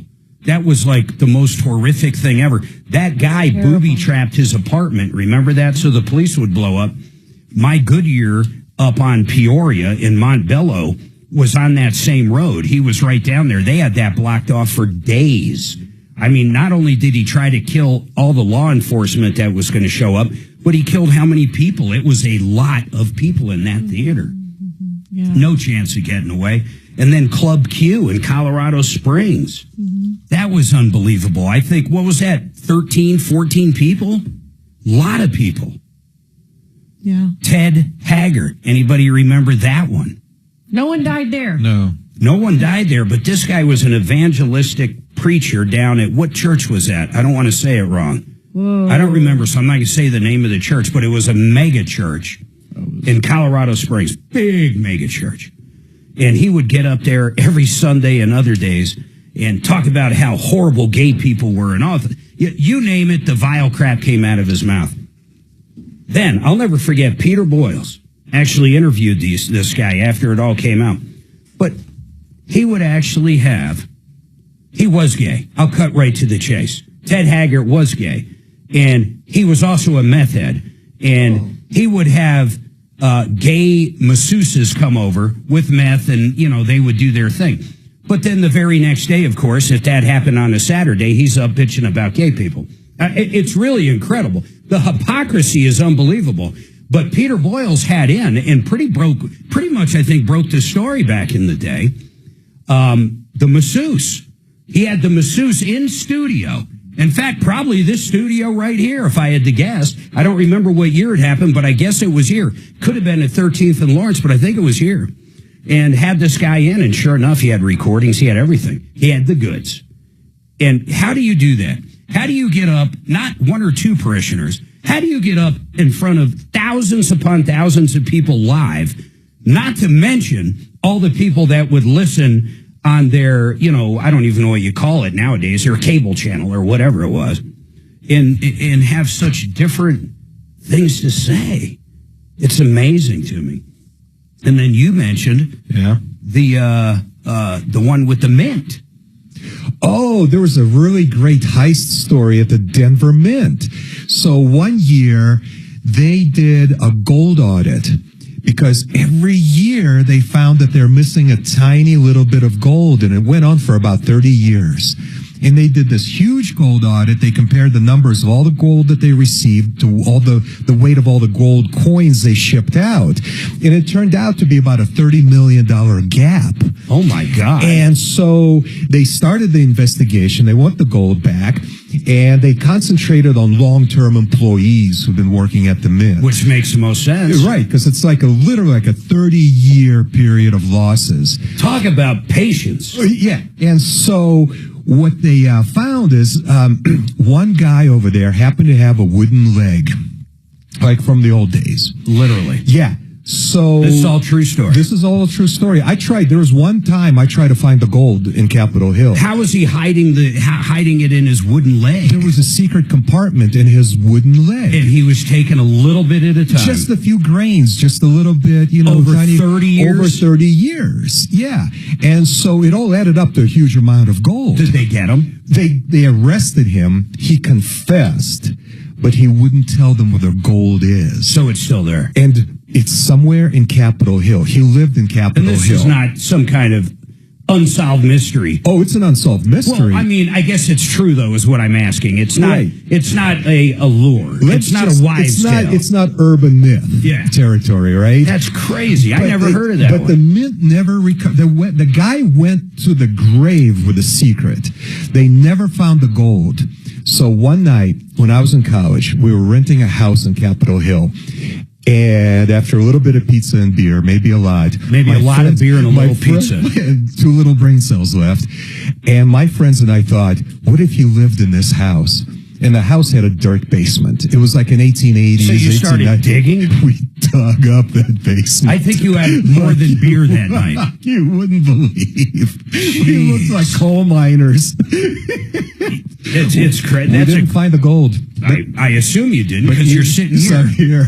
So, yeah, neither did the government. So somewhere in Capitol Hill, there's about $30 million Well, we worth of assume gold. it's in Capitol Hill. Well, that's where he lived. Well, I fair researched enough. this guy. So, and then Dragon, you brought up one. You got the Chuck E. Cheese. Chuck E. Cheese, another unbelievable murderer. Here, I forget how many people did Nathan Dunlap kill. 4 or 5, something like that. Yeah, was it Polis that cut him loose, or was that Hickenlooper? I think that was Hickenlooper. Yeah, so he was facing the death penalty for killing babies, basically. Oh, yeah. And he said, nah, we're not going to fry him. Right. What Did do you say? notice the difference between my stories and yours and Dragons? Yours are like really yours is dark and uplifting. black. And Well, there's too many murders in Colorado. It's or just crazy. Kelly tragedies. got a call about the McCormick murders. Which was McCormick. And then there's more. So over 70 bodies were found buried on the McCormick's farm in Kit Carson County. I think I remember that years and years ago. Yes, it was in the 80s, and it was... We're killing farmhands. They were. They just got rid of their farmhands. Yes. Now, did they die by natural causes and bury them there? Or this was a murder? These were murders. These were murders. How about the guy up north that took his wife and put his wife into in the oil drums. Yes. What was his name? Hold on. What is with Colorado? Why do any of us live in Colorado? It goes way back. It goes Like, way back. The one that I makes us remember. crazy. What was yours? It's you heard of the Colorado Cannibal? The Cannibal of Colorado? No. Yeah, it's Alfred Packer. oh, Alfred Packard. But he didn't eat the people in Colorado. He's from Colorado, right? In fact, CU has a cafeteria named after him. Well, was it fake? What was it? No, it's for real. Well, why would someone? It's like naming a cafeteria off of Ted Bundy. No, he. Are you familiar with the term the Donner Party? Of course. Right? So he was the cannibal that ate the people on Donner Pass when they got snowed in. There's for all nothing that. wrong with that, though. Those guys Yeah. were hungry. Yeah. I mean, seriously, they were going to die. Did you guys It's like forget, the soccer team. What about the Father's Day Massacre back in, 90 or 91? Is that here, too? Yeah, the United Bank robbery. I'm moving. 5 people got murdered. I got to take this break, but Kelly, do me a favor. Call Frank Duran. I want to get my house up for sale. I need to get out of here.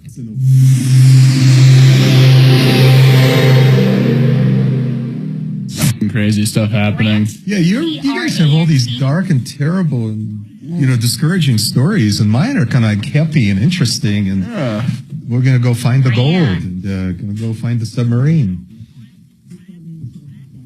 Yeah, My you're arm looking, still hurts. you're looking for a So submarine. your name is Grant. Oh, and let's not forget who was the singer that died in the air. John Denver. Denver. Yeah, but that was All right. somewhere up in the ocean. Hang on. No, he was up in the mountains, I think. No, You didn't clear the mountain? John Denver. No, John Denver died in an experimental plane Yeah, off that's- the coast of some ocean. You better hope you're right. When have I not been? All right, 303. I can't believe I was ready to give the number out, but I'm talking about John Fuller. John Fuller's a personal injury attorney, and I'm going to give you a true story. Suzanne and I were coming back from Sam's Club, and this lady was screaming at her kids in a Suburban. We were in a little Hyundai Sonata, little hybrid. She comes flying through the red light because her little kids in the back are fighting, and just runs the red light, hits us. Every single airbag in the car went off. Suzanne had a broken nose. She had some back and neck problems. It was horrible. We went to the ER and the hospital and everything. I didn't even hesitate once we were back home and calmed down and, you're back to normal as normal can be at that point. I called John Fuller, and the bottom line was the end of it. I'm just going to Fast forward to the end of the story. Every penny of insurance, and it was more than the state minimum, but he got us every single penny that woman had in insurance money. And then he went out and negotiated with the ambulance company and the hospital and all these other people pricing to put even more money in our pocket. He's great at what he does. And then basically the same thing a year later, our daughter, Adeline, got rear-ended on I-25. Same thing, same ending.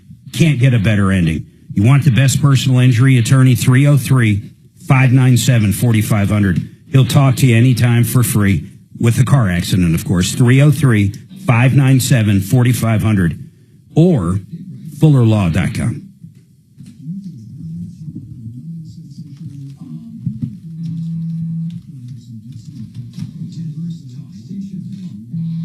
Damn it.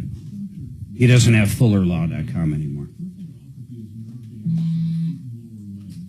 Damn it. Tommy's feeling like shit, so. Yeah, okay.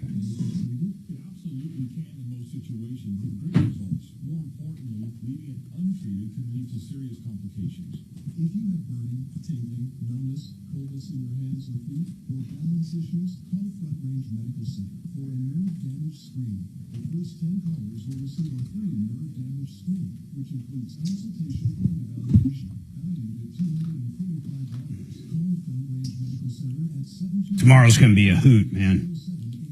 Why? We got the beer guy coming in, Kevin. Chris Watts, oil drum. Oil drum. That guy, Jesus. We got the new dentist. I forget how they found out where she was. Somehow they knew he did it. I think his cell phone was near the drums. Only one person, just his wife. So. Pinged where it should never have been.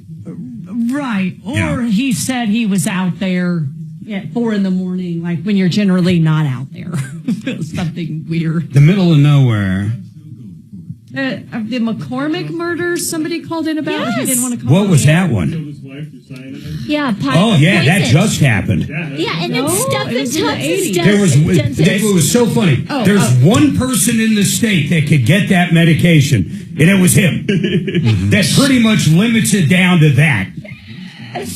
Oh my God. So I guess these two brothers were implicated in a series of murders in Stratton, Colorado, dating back to the 80s.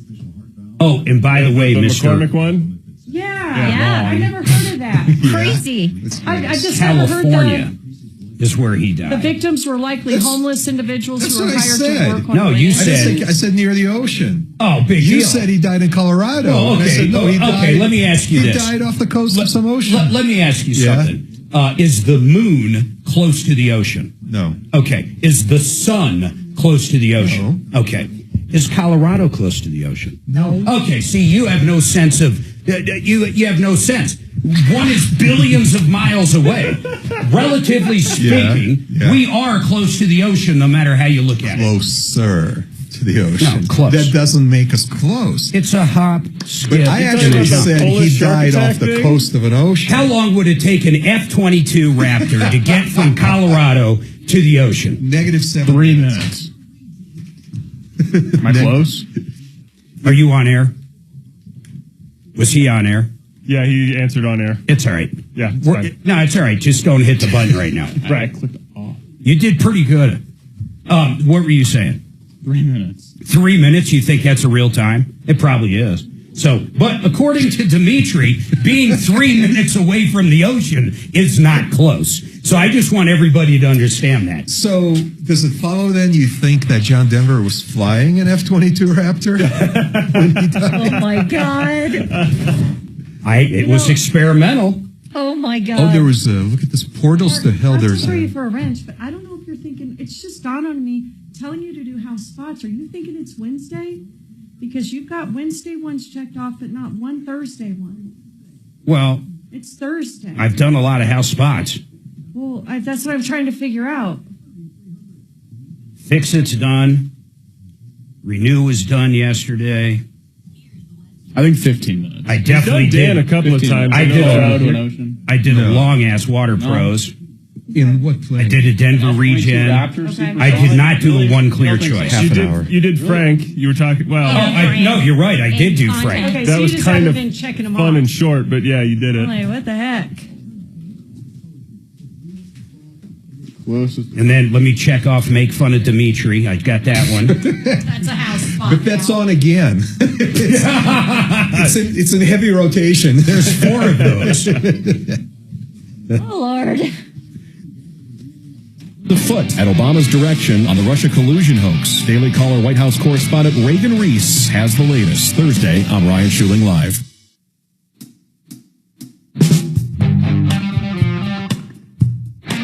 All right, 303-713-8255, 303 Martino. By the way, programming note, tomorrow we're going to have Kevin Calkin, of course, Jeff Vick, Suzanne. That's right. And then Jesse Schillinger with Honest Accurate Auto down in the Springs. And Steve Moss, the beer guy. Yeah, so rock and roll beer. He's got a few more tickets for the event coming up really quick. And we're going to make him give a screaming deal. I think he's only got 20 tickets left. So he'll be in. Once a year he has a deal, so we try to help him promote it. And the reason we do, just so people know out there, first of all, Suzanne and I like breweries, and especially local ones, and that's what he is. But what's really cool about Steve, where he really makes his money, are jingles. He did the tree, geez, now I can't even think of it. The tree farm. The tree farm one. He's done a lot of them you hear on radio and TV, but he does our intro.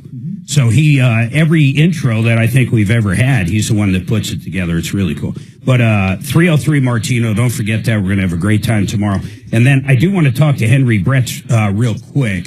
And I want to talk about this special again because it's unbelievable. I've had 4 emails on it. But yes, $99. I think we might have confused some people.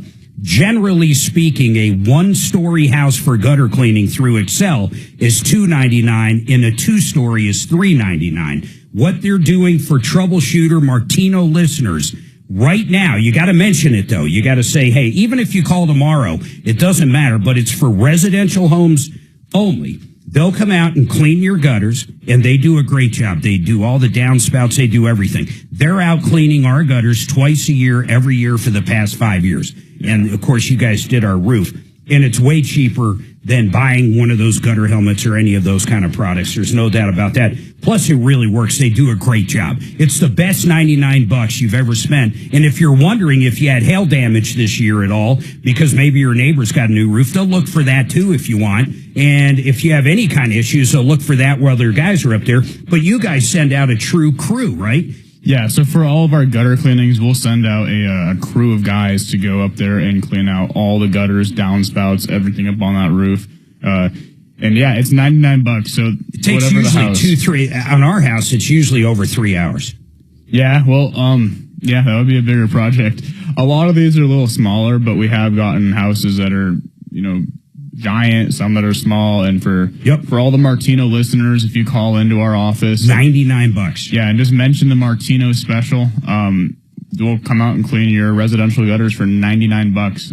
You're not going to get a better deal. I promise people. $99. I don't care. You couldn't hire a neighborhood kid. And of course, all these guys are fully insured and everything else. Excel Roofing. If you listen to the show, Jay and Henry, we've been talking about these guys for, God, I don't even know, 25 years. Give us a call. Forever. The number's 303-761-6400, and we'll get you scheduled, and we'll get all your gutters cleaned out. Yep, 303-761-6400. Give them a call. Take advantage of this. It's the perfect time of year, too, especially after all the rain. I don't know about other people, but it rained at our house in Franktown for almost 24 hours, and it brought down a lot of stuff from the trees. It was crazy. I mean, it's been going nuts. And you guys can check for leaks and stuff, too, right? I mean, there's no problem there. Yeah, absolutely. So a lot of roofing companies don't have a repair department, but we have a full-on W-2 repair department. So we can go and take care of fascia board. 365 days a year, too. Yeah, emergency service. I mean, we're not just chasing full roof replacements. If there's any minor issues on a roof, broken tiles, battens, fascia, missing shingles, anything, we can come out there and give you guys an honest bid that is, fair, and we will take care of it and warranty it. But you're crazy not to take the gutter thing. I'm going to hit you up for a refund of my overpayment for the past 5 years. So $99. Listen, no kidding. 303-761-6400. 303-761-6400. Excel Roofing. Get that call in. Get it scheduled now. And that's about it. We're going to be back here tomorrow, kicking butt, taking names. My name's Marc Mager, and this is the Troubleshooter Network.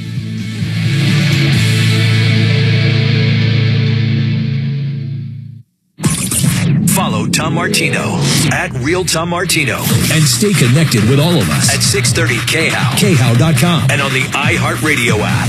This is Denver's talk station, 630 KHOW. I'm consumer advocate Tom Martino, and I've seen the wrong way to sell precious metals, tangled necklaces, mismatched earrings, broken watches, coins. The wrong way is not knowing who you can trust. That's why I recommend David Ellis Jewelry on 3rd and Clayton. He'll weigh it and pay it. He'll even buy your fine jewelry and diamonds. I've known him 40 years. It's time you get to know him. 2640 East 3rd Avenue. That's 3rd and Clayton. 303-322-8779. 322-8779. It's Henry Bretz with Excel Roofing. If your home was in a hail or windstorm, you should call Excel Roofing first. We'll let you know if you have damage and if you should file a claim. 303-761-6400. Excel is Martino's favorite roofer. Honest inspections, no cancellation fees. You don't pay a cent until you're content. 303-761-6400. ExcelRoofing.com. We're on top of it. We depend on our drinking water supply daily, but where does that water come from? Your water provider encourages you to get to know your local water source so together we can protect and preserve it. The investments we make as a community to protect our water source now ensure we have a sustainable drinking water supply for the future. Visit drinktap.org to learn more. This message is brought to you by the American Water Works Association and your local water provider. KRFX HD2 Denver. KHOW Denver, an iHeart radio station. Make us the #1 preset on the free iHeartRadio app. Listen for all your music, radio, and podcasts. Free never sounded so good. ABC News, I'm Michelle Franzen. The U.S. announced it's walked away from talks today in Qatar for a Gaza ceasefire deal, blaming Hamas for not acting in good faith. It comes as aid groups are warning of severe hunger across all levels of Gaza. Here's ABC's Patrick Reevell. Hamas overnight had submitted its latest response to the U.S. and Israel's proposal for a ceasefire. I think it's likely that the sticking points ultimately remain the same, which so far have always had to do with Israel's what presence Israel will have in Gaza during the ceasefire, and in particular, the guarantees that this will be a permanent end to the war. You know, Prime Minister Netanyahu has made clear that he has no intention of giving that guarantee. A meeting taking place today between Deputy Attorney General Todd Blanche and Jeffrey Epstein's co-conspirator Ghislaine Maxwell and attorneys in Tallahassee, Florida. And fans of World Wrestling Entertainment legend Hulk Hogan are mourning his death. Hulk Hogan was 71. This is ABC News. A day after a judge sentenced Brian Kohberger to 4 consecutive life sentences without the possibility of parole, police say they still don't have a motive in the murder